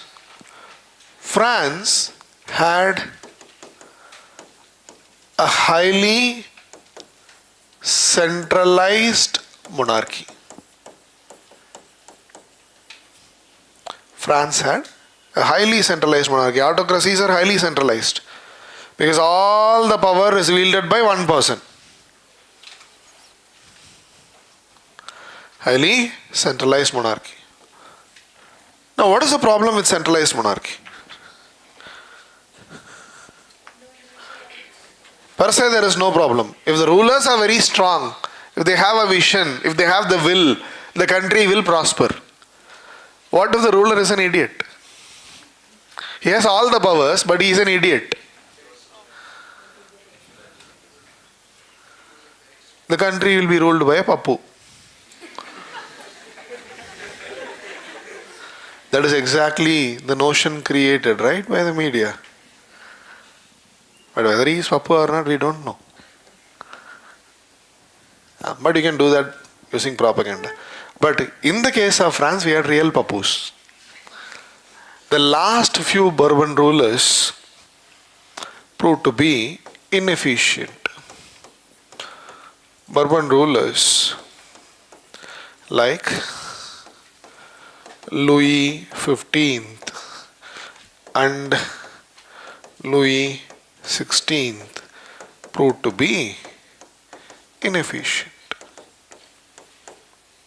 Why? One, you have to blame their nature, two circumstances. For example, Louis XV was a weak and frivolous ruler. Louis XV was a weak and frivolous ruler. Frivolous matlab non-serious, playful ruler. Weak and frivolous ruler. He is not very serious about kingship. More importantly, he became unpopular because of his military failures. Which wars did he lose?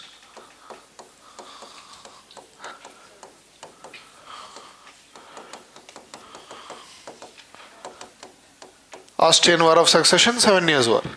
Major wars. That too against Britain. He lost both the wars. So Louis XV rule was becoming unpopular. National debt was also increasing. Whereas Louis XVI by nature was a dull, timid and indecisive ruler. Dull, timid and indecisive ruler. By nature, he was such a person. Timid matlab he did not have courage. Coward. And such people can easily be influenced by others. Dull, timid people can easily be influenced by others. And in this case, Louis XVI was literally a puppet of his wife. His wife was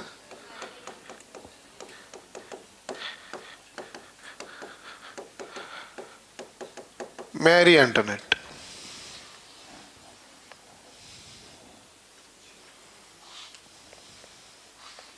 Mary Antoinette was an Austrian princess. When you read the Austrian War of Succession, you would have heard or come to know that Maria Theresa became the Queen of Austria. Austrian War of Succession में Mary Antoinette was the daughter of Maria Theresa. Pampered Austrian princess. Mary Antoinette had no knowledge about the common people. She was not interested in the life of the common people, first of all. Pampered princess, right? So Mary Antoinette was a supporter of nobility. Mother, Queen of Austria. Husband, King of France. Literally Queen. Yeah. Husband, King of France. No contact with the common people. So she was heavily influenced and she became a supporter of nobility. And this lady influenced the king. Historians gone to the extent of saying that Louis XVI was under the thumb of his wife. Such people. Simply put, autocracy under weak rulers was bound to fail.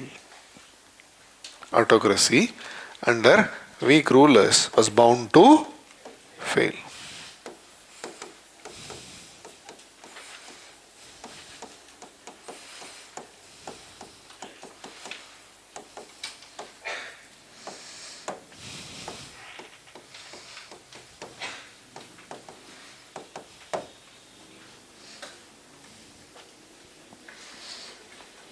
Second political cause. One, weak rulers, meaning autocracy also became weak. Two, the ruling class.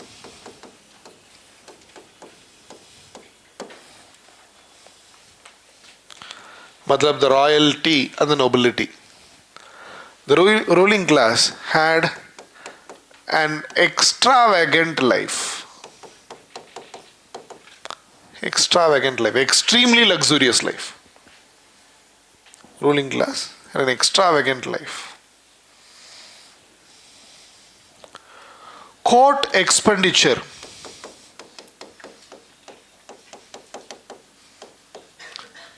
was very high. The royal court ka expenditure, king, minister, noble ka expenditure was very high. Official expenditure was very high.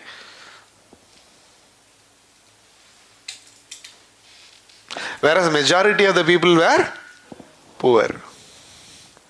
So the extravagant life of the ruling class, the expenditure of the court, and the increasing corruption in the administration made the common people angry. One, weak rulers. Two, extravagant life, corruption, and the expenditure of the court made the common people angry with the ruling class. The majority of the people are living in poverty. The ruler has a lavish life. What do you think? He is not our person. Somebody else. He thinks that he is an alien from a different planet. He is living a different type of life. If he is living such a life, then how will he serve the people? And the national debt was increasing naturally. So these are the political causes associated with French Revolution. Irresponsible, inefficient rulers. Clear? Social causes.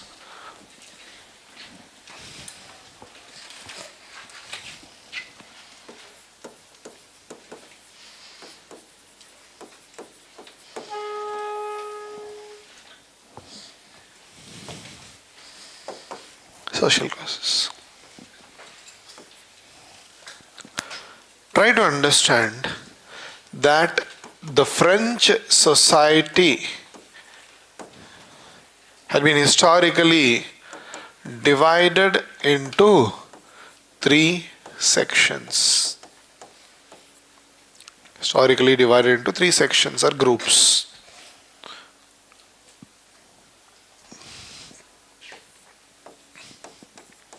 Now each such section was called an estate. So we had the first estate, second estate, and the third estate.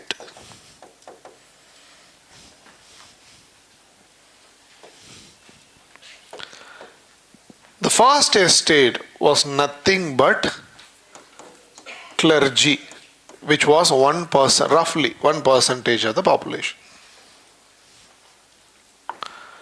Second estate was nobility, which was roughly 2% of the population. The third estate was you and me, common people, who were roughly 97% of the population.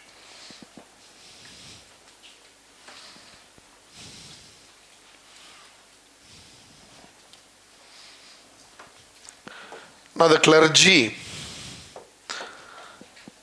they were wealthy,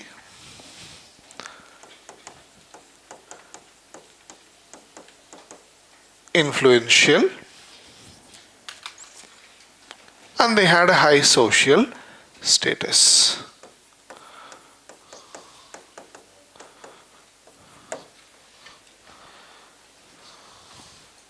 But the clergy did not have the respect of the common people. The clergy did not have the respect of the common people. Why? They have fallen in their standards. They were living a worldly life.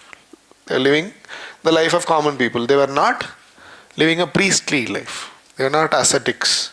I hope you know worldly life, right? Yeah. So the clergy had fallen in the eyes of common people because their standards have declined. Nobility. They were extremely rich. They controlled most of the agricultural land. They had monopolized government services.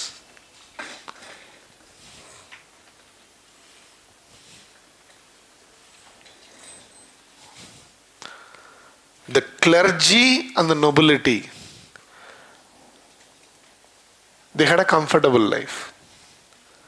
And they also enjoyed a multitude of privileges.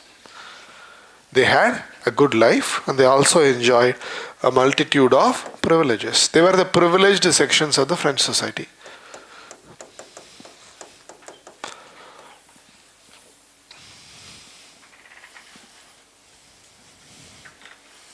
Can you punish an MLA in India today?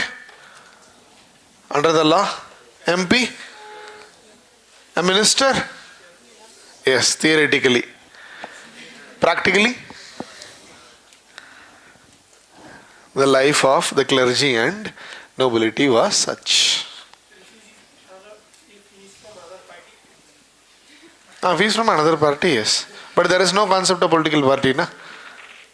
There is only one party. Which party? King ka party. What is nationalism? Loyalty to that particular king. So everybody would follow that king, right? Otherwise you will become a traitor. So the clergy and the nobility enjoyed a life full of privileges. For example, they could not be easily punished under the law. What was the law? Or who was the law? Rather, the king was the law. I hope you understand. Whereas, majority of the French people, 97% of them who formed the third estate, were poor. Why? Most of them were peasants.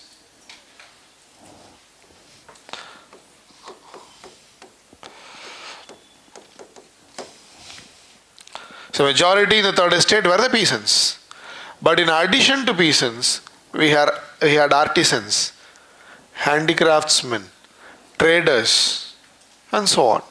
So other professionals, lawyers, doctors, so different types of people were part of the third estate. But majority of the third estate were poor. For example, traders would have been rich, but majority of the third estate was poor.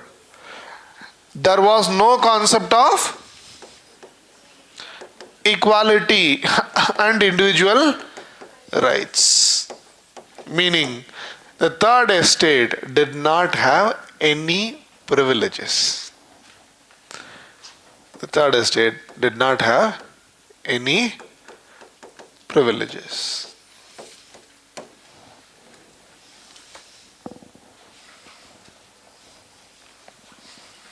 The king fall under the nobility. Huh? King fall under the nobility. I'm not getting you. King fall under the nobility. King is not nobility. King is above all three. King is royalty. Royalty. Unique. All the three estates had to follow the king. Representative of God, boss. Divine theory of kingship. Most of the leaders behave like that. Fine. God sent leaders. Now, the unqualified privileges. Take this down. The unqualified privileges of the ruling class.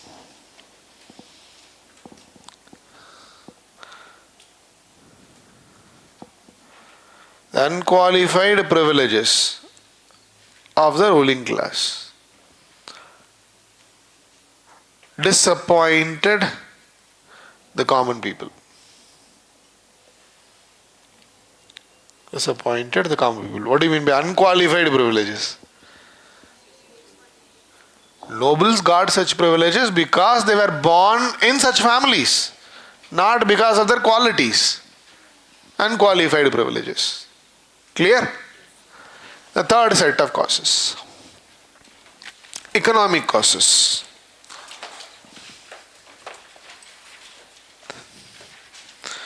Economic causes. Economic causes. Economic causes mean there are three sub-causes. There are three sub-causes. The first sub-cause, defective taxation. Defective taxation. Now, who are the richest sections in the French society? First and second estates. Who are the poor? Third estate. So the first and the second estates enjoyed a multitude of privileges, but they did not pay any taxes. Did not pay any taxes. Who paid all the taxes?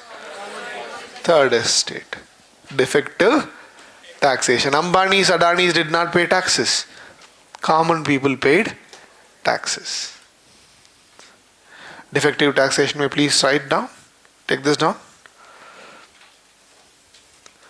The whole burden of taxation,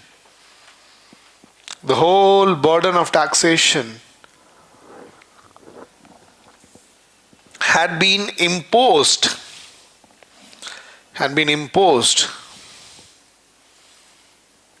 on the poor third estate.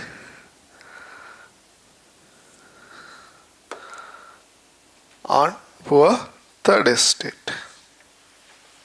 Full stop. The government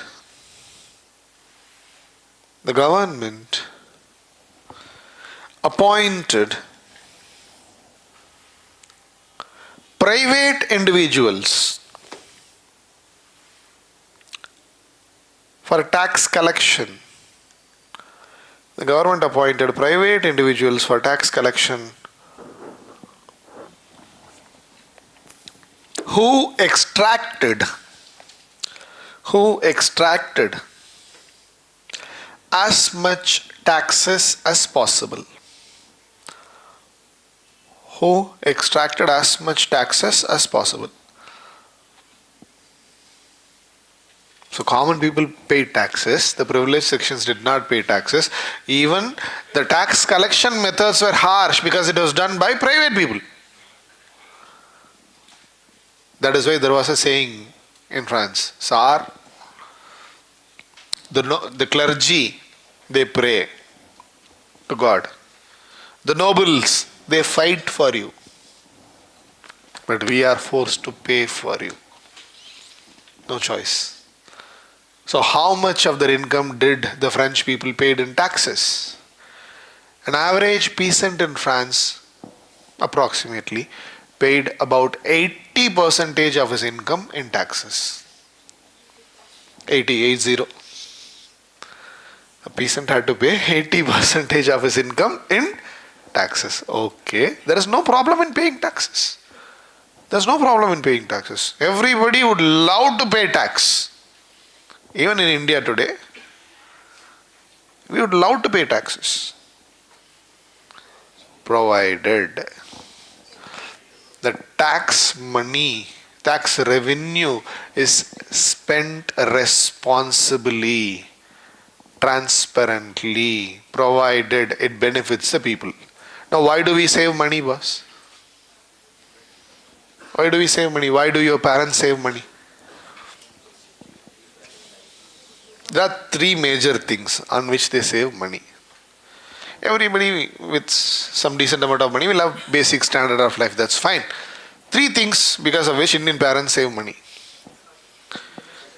Your education. Education. 2, your marriage. 3, health emergency. Apart from that,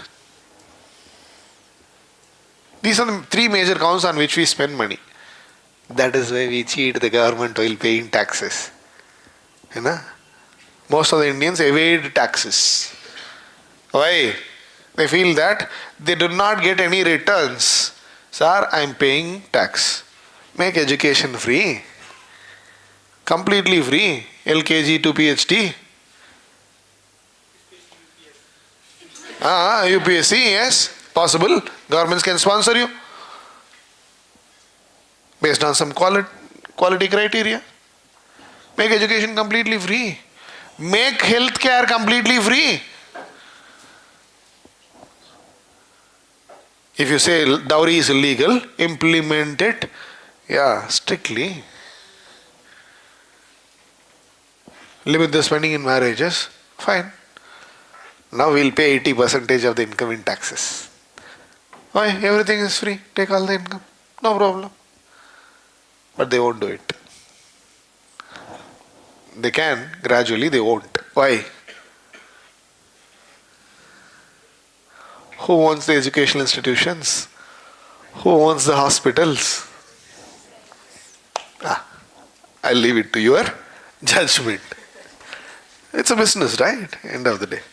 Now, the French government had been collecting so much taxes, that too from the poorest of the poor.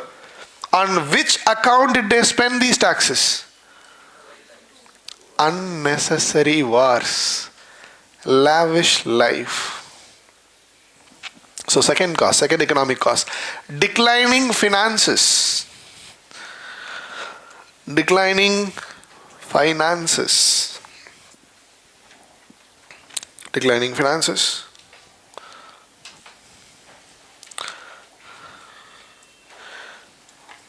A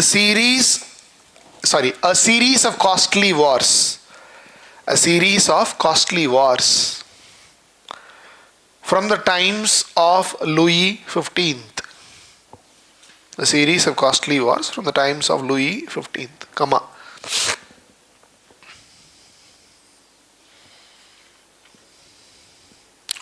Extravagant life of the ruling class. Extravagant life of the ruling class.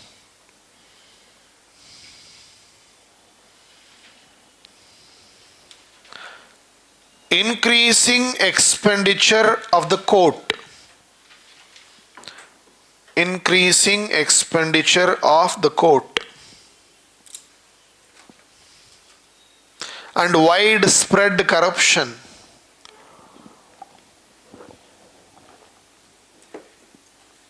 And widespread corruption.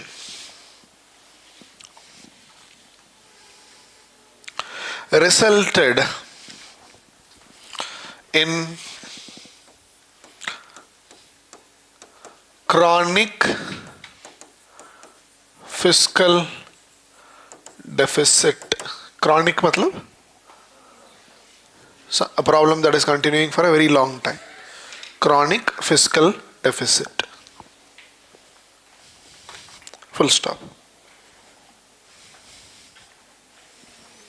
The national debt. The national debt increased to 10 billion livra.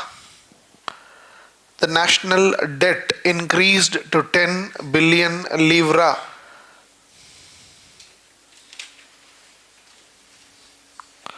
And the French participation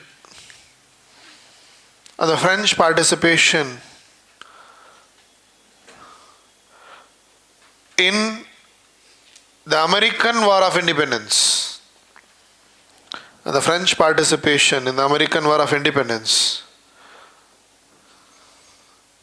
added a debt of 1.3 billion livra. Added a debt of 1.3 billion livra, which completely dislocated the French economy. Which completely dislocated the French economy.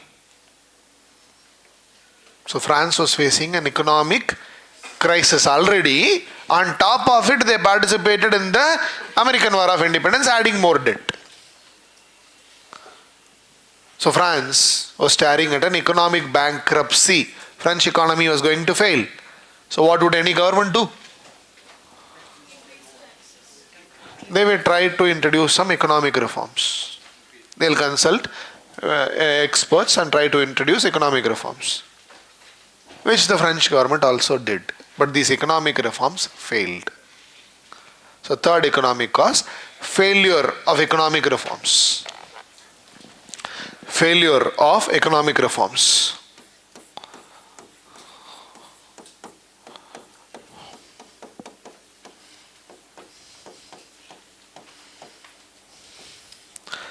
finance ministers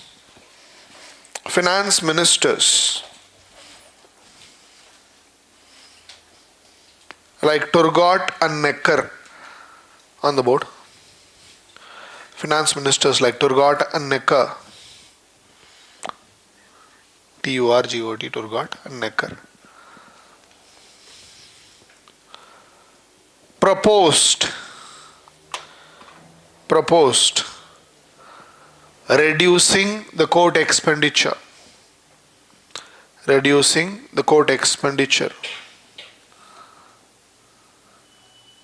Comma. Avoiding unnecessary wars.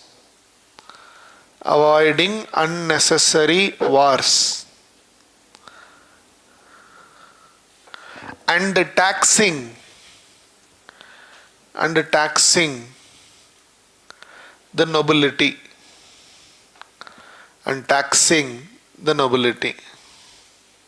Full stop. Kellogg on the board. Kellogg. Calonne. Kellogg suggested an universal land tax.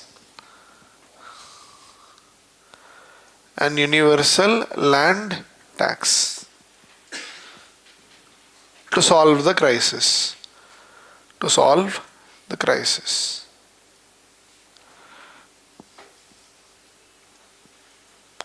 But these reforms were opposed. By the nobility.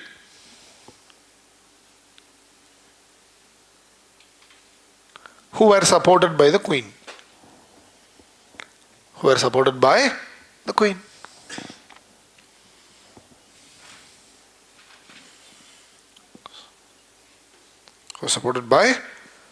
Queen. Why did nobles oppose these reforms? They did not like paying taxes. Are you getting it? So people got more angry. At this juncture, an intellectual revolution started happening in France. So the next set of causes should be intellectual causes.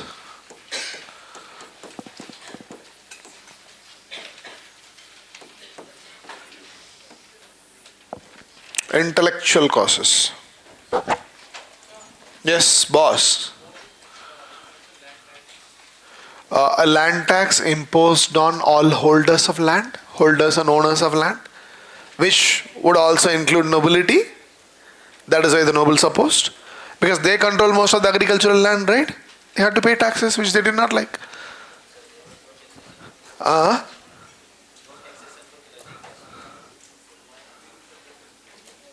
Because she did not know the conditions and plight of the common people right from her early days. She had been accustomed only with the nobility. She was influenced by the nobility. Yeah. So she had to support the nobility as a habit. She was habitual of that. The ruling class, even in India today, do they know the conditions of common people? Not exactly. Even if they know, they are not worried. Am I right? Not only in India, in most of the countries. We are mere oaths. Generally. We are just vote bank. The politicians think about us once in 5 years. Or once in 4 years in the case of US. Fine. I'm not accusing any particular government. Generally, that is the case. We are developing, still developing country. Given the wealth of India, we could have made wonders. Politicians are a different breed of people. Fine. So intellectual causes, take this down, one sentence.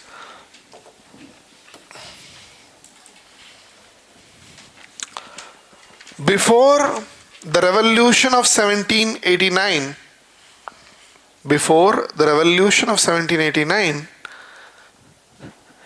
an intellectual revolution,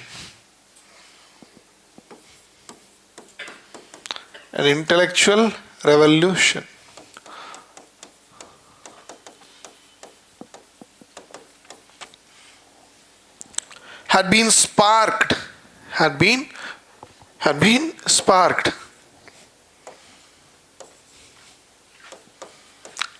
in the minds of the French people.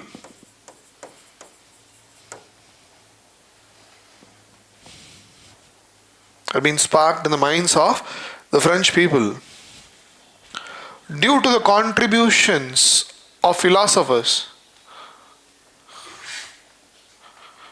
Due to the contribution of French philosophers. Like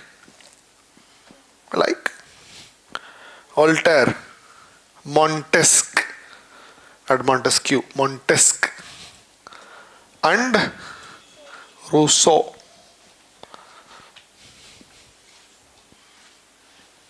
French is a funny language.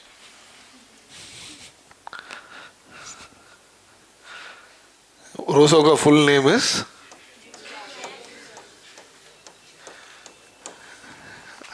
read that name.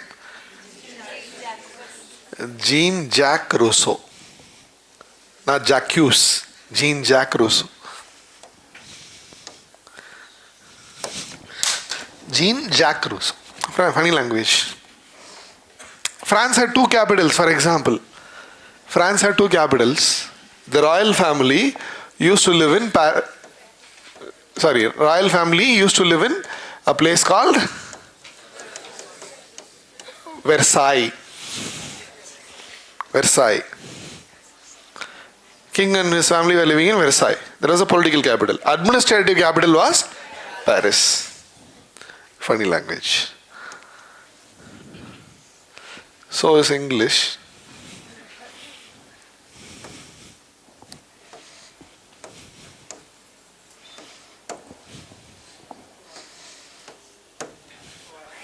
What's the difference? Idiotic language. So many examples can be quoted. Fine. So these are the French philosophers who had started influencing the minds of the French people. For example, Voltaire. Voltaire was against superstition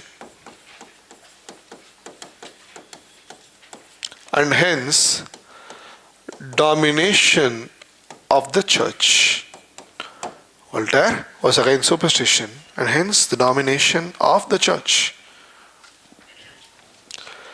Voltaire was a supporter of rationalism.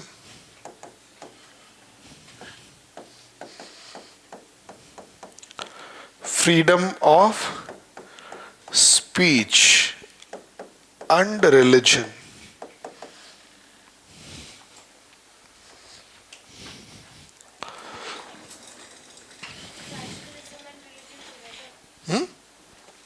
Rationalism and freedom of religion.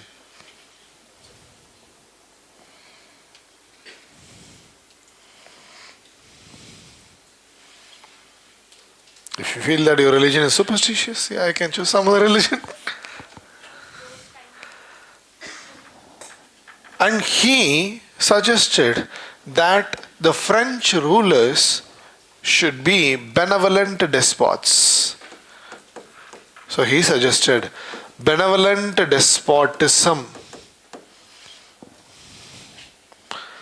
as a solution to the problems of France.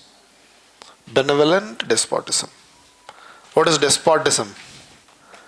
Strict, cruel rule. So what is benevolent despotism?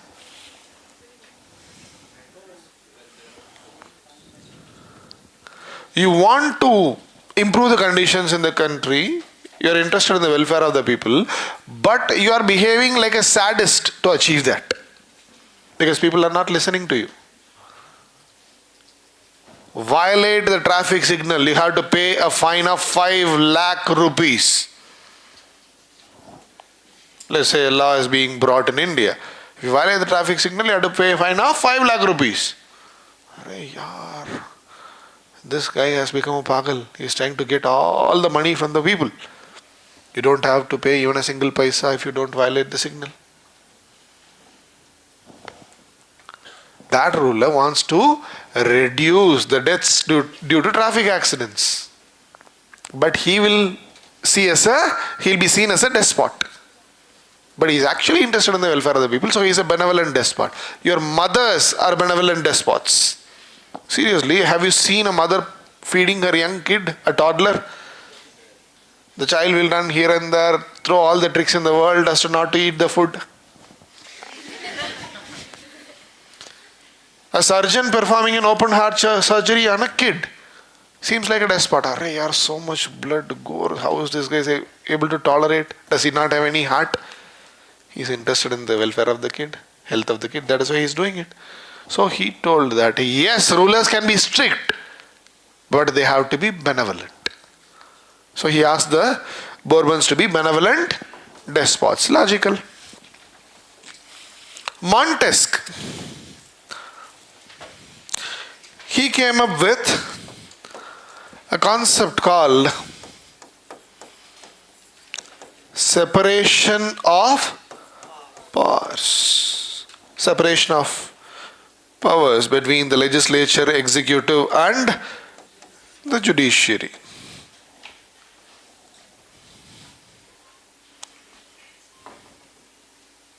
So his suggestion was to establish a constitutional monarchy in France. He wanted France to be a constitutional monarchy. Yes, there can be a monarch, but the powers of the monarch will be limited by the constitution. So there should be a separate body for making laws. Monarch could implement the laws. If something goes wrong, the judiciary should be able to find a solution. Clear? So in this regard, he published a book called The Spirit of Laws in 1748. Spirit of Laws talks about separation of powers.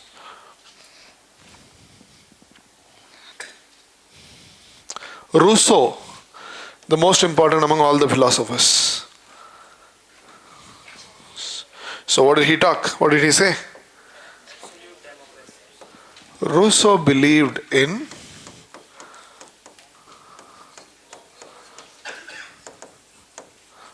popular sovereignty, the will of the people being supreme. So Rousseau was talking about democratic and republican ideas.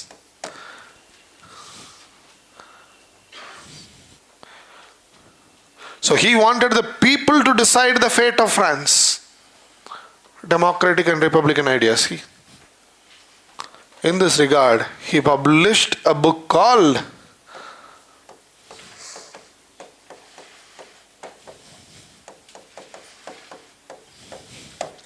Social Contract in 1762. Social contract talks about the consent of the governed. People should come together and create a government that they want. Any type of government that they want.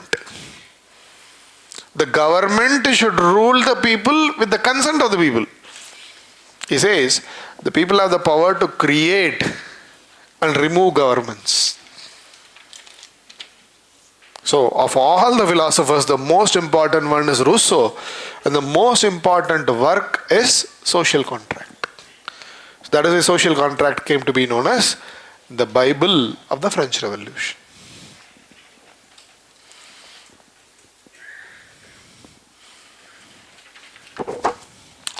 The next set of causes.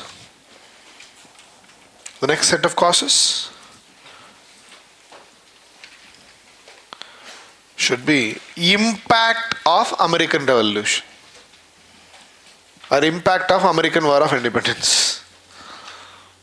Impact of the American War of Independence. Impact of the American War of Independence. Under that, write the experience of the French soldiers. The experience of the French soldiers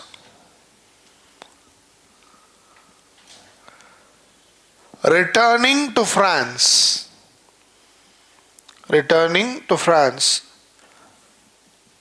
from USA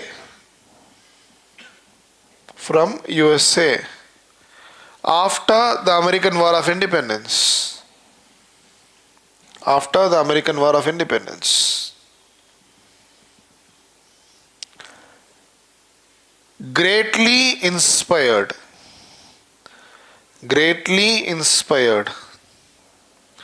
the French people. Greatly inspired the French people.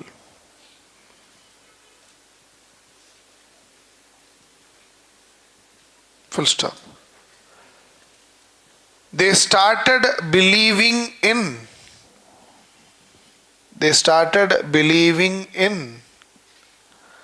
bullet points. You already know. They started believing in. First point. Ideals like liberty, equality, individual rights.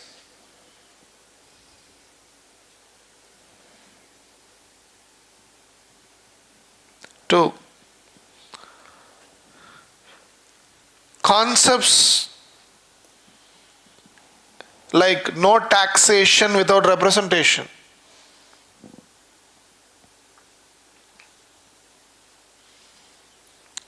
Three, democratic and republican ideas.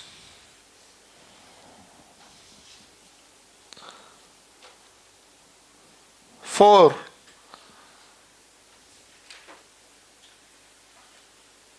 revolution against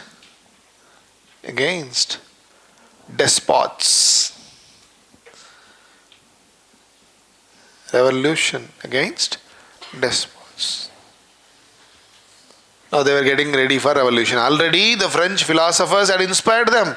Now the experiences of the French soldiers returning from USA added fuel to the fire. Simultaneously, French economy was failing. France was facing an economic crisis. France participated in the revolution, American Revolution, $1.3 billion livre of debt. Immediate costs for the French Revolution.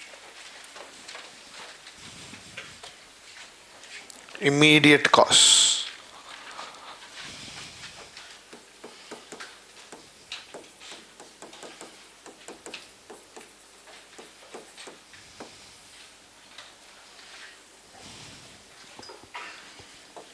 Now most of you by now should have realized that economic failure was impending. What do you mean by impending?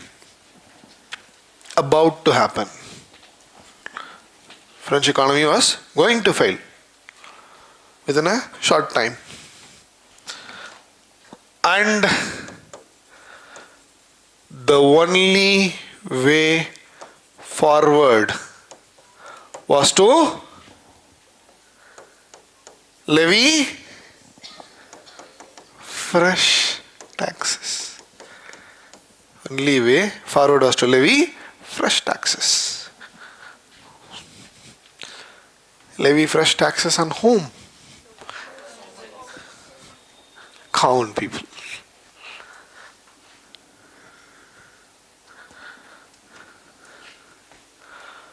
That was the only way forward. Meaning, France was facing a crisis. The problem had reached crisis levels. Are you getting it? And when the king was considering fresh taxes, France was experiencing a famine. France was undergoing a famine. A famine had simultaneously started in France from 1788.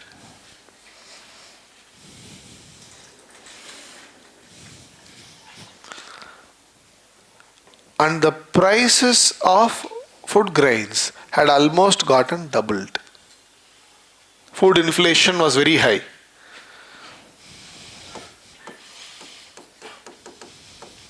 What is inflation? General increase in the prices of goods and commodities, meaning your currency will lose the value. Devaluation is different. Alage.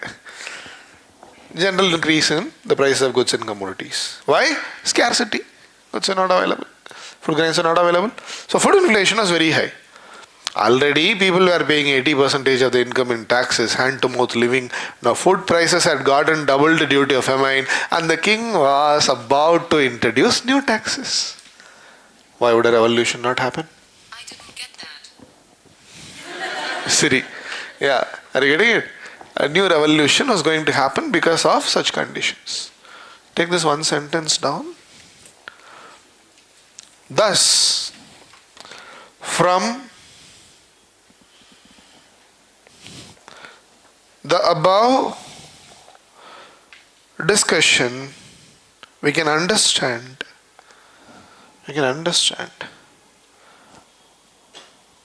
that French Revolution was a complex phenomena.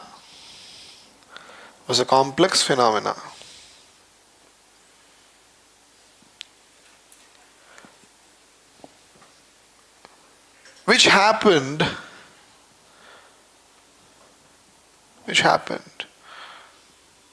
due to a multitude of reasons or a multitude of causes.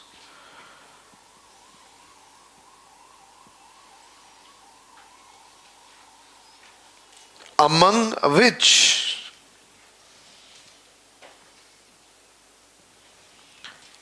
economic factors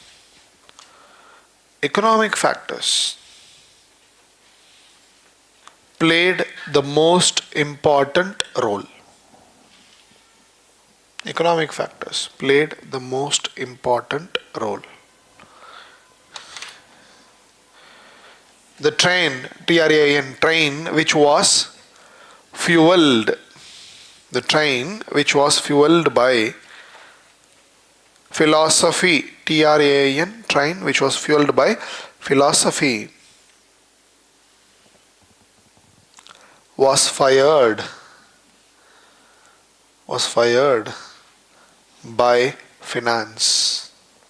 The last sentence is very, very important. It can also be a potential question. The train which was fueled by philosophy was fired by finance. So the minds of the French people were loaded with the ideas of the philosophers.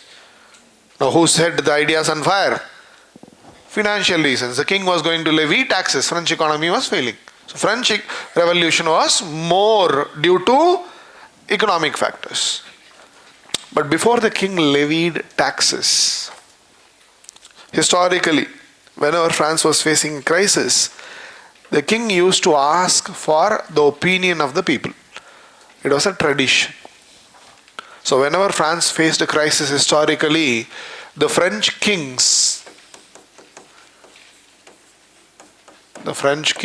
generally summoned or convened a feudal or a national parliament. The king called the representatives of all the three estates for a meeting. First estate and second estate, third estate representatives were called by the king for a meeting. That meeting was called as a feudal or national parliament. Are you getting it? So France had such a feudal or national parliament called Estates General. The feudal or national parliament of France was called as Estates General. It was a tradition to ask for the opinion of the people during times of crisis. Only the king could call the Estates General for a meeting. Say, Couldn't the king stop these philosophers from propelling such ideas of freedom of speech? they were doing that within their rights, and some of these philosophers also belonged to the elite class.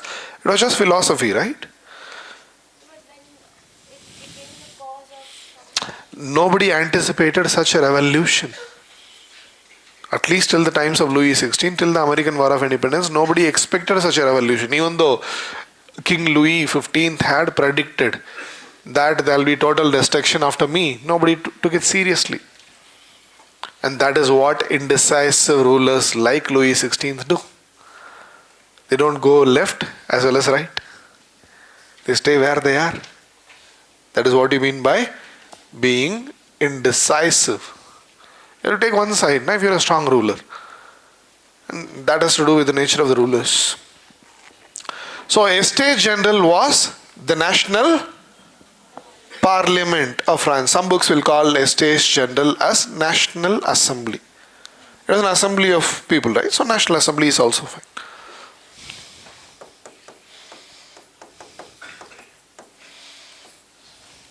Different names. Now in the Estates General, each estate, the first estate, second estate, and third estate, was represented by 300 representatives each.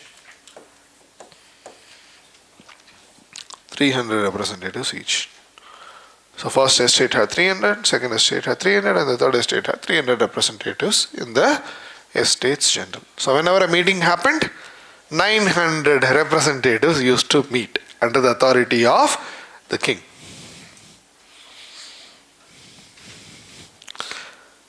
Let's say the king asked the Estates General a question. Boss, I am going to wage a war with Britain. Will you support me? The king convened the Estates General and asked a question. I am going to wage a war with Britain. Will you support me? So whenever a question was being raised in the Estates General, voting happened and decisions were taken. Voting happened. But what kind of voting happened?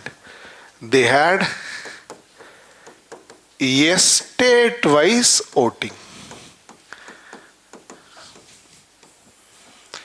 Estate-wise voting. So the representatives of the three estates, they used to sit and decide separately about the question. So the king asked the first estate, should I wage a war? So maybe the clergy considered if you wage a war, we can spread Christianity. Possible, right? So the first estate, they discussed among themselves and told the king, Vijayi Bhava, wage a war. Jesus is with you. They have no other responsibility. Na? We will pray for your victory. Time has come for glory of France, blah, blah, blah. Because they are not going to incur any expenditure, right? Second estate, the nobles, they sat separately, they decided, boss, if there is another war, we'll make lots of money, we can cheat the king, make lots of money, so we'll support him. Sir, we will stand with you till the last, give us money to fight the war. So second estate would have also decided yes. Third estate, last year only you fought a war, you lost the war. If you are going to fight a new war, you will ask us to pay. We are already nude. What more can we give? So third estate would have opposed the new war. So third estate would have told, no, we can't. But out of the 3 estates, 2 had told yes. Majority. The king told, 2 estates have decided yes. You are telling no. No, we can't accept that decision. I'm going ahead with the war. You have to pay taxes. Okay. So clergy pray, nobles fight, we pay. I hope you understand. Meaning, the number of representatives in the 3rd estate did not matter. Let's say there were 1 crore representatives here. Did it amount to anything? Nothing. Why? They had estate-wise voting. So common. Estate general was an eyewash. And even this eyewash was not done regularly. So when was the king planning to convene the estate general? Louis XVI. Louis XVI was planning to convene the estate general in 1789. Eyewash. So that taxes could be imposed on the common people. Are you getting it? The last meeting of the Estates General in France had happened around, you can say, 1614 maybe.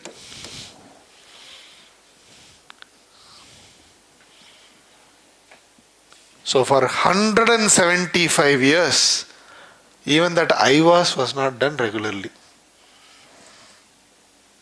But no other choice in 1780s. The king had to summon Estates General. The king summoned the Estates General to consider the proposal regarding new taxes. The king summoned the Estates General to consider the proposal regarding new taxes.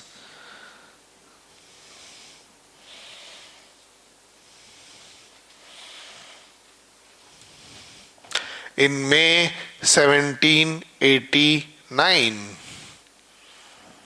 In May 1789,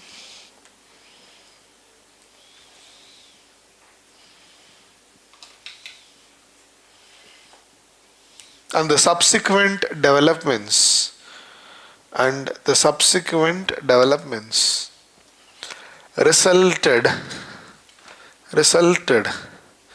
in the French Revolution. The subsequent developments resulted in the French Revolution. So that brings us to the next part of discussion. Stages of the French Revolution. Take down the stages.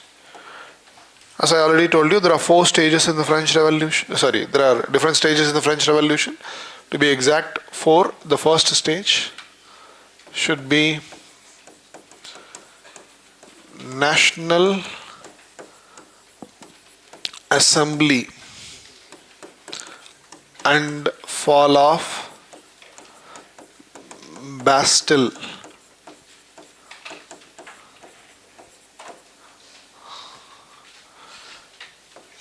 Second stage,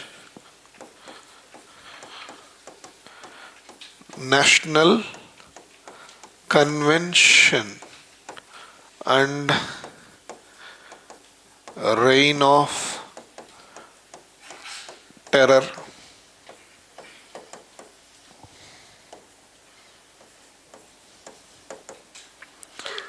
Third stage,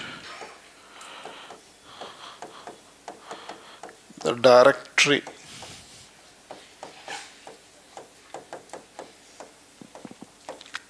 Fourth stage,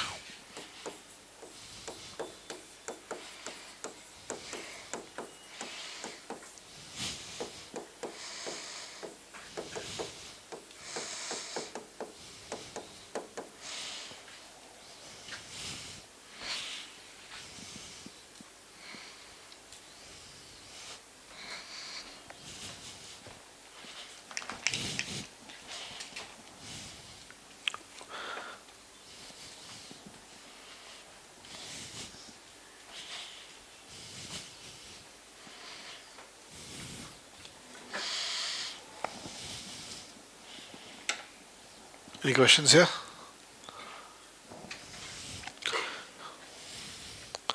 So we have to discuss all the 4 stages in detail. We'll do that in one go, which we will do in the next class.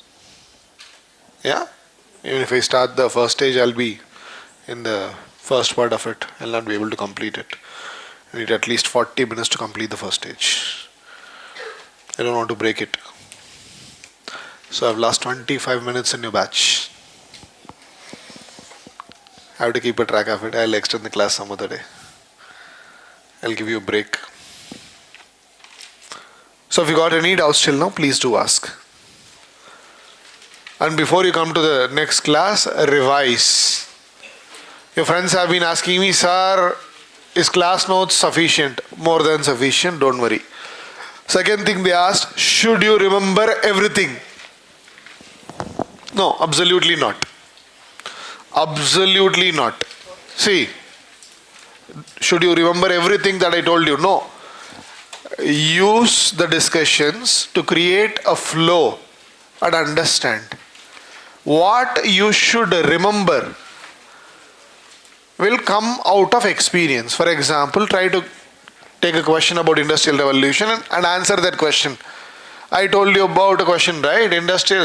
American Revolution was a conflict between British mercantilism and American capitalism. I told you about navigation laws. I told you about salutary neglect. I told you about different prime ministers. Yeah? Did I give you all the details? No. So that is the crux you have to remember to answer the questions. Are you getting it? So I'll always see. If you understand this, you'll start writing great answers. Let me tell you this.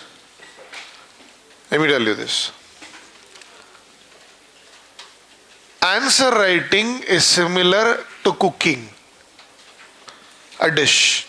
Cooking can mean many things.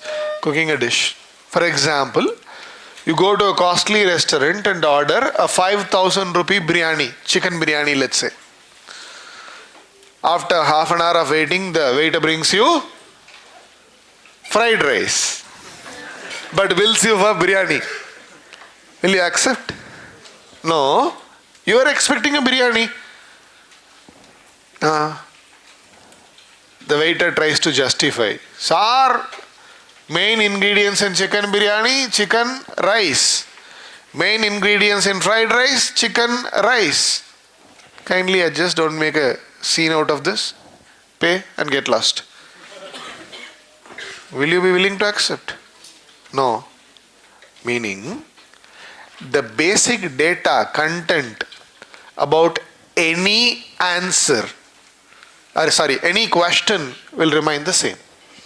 A revolt of 1857, you cannot change the data. Unless otherwise you rediscover something. The data is about the same things. Because we are talking about dead people and past events.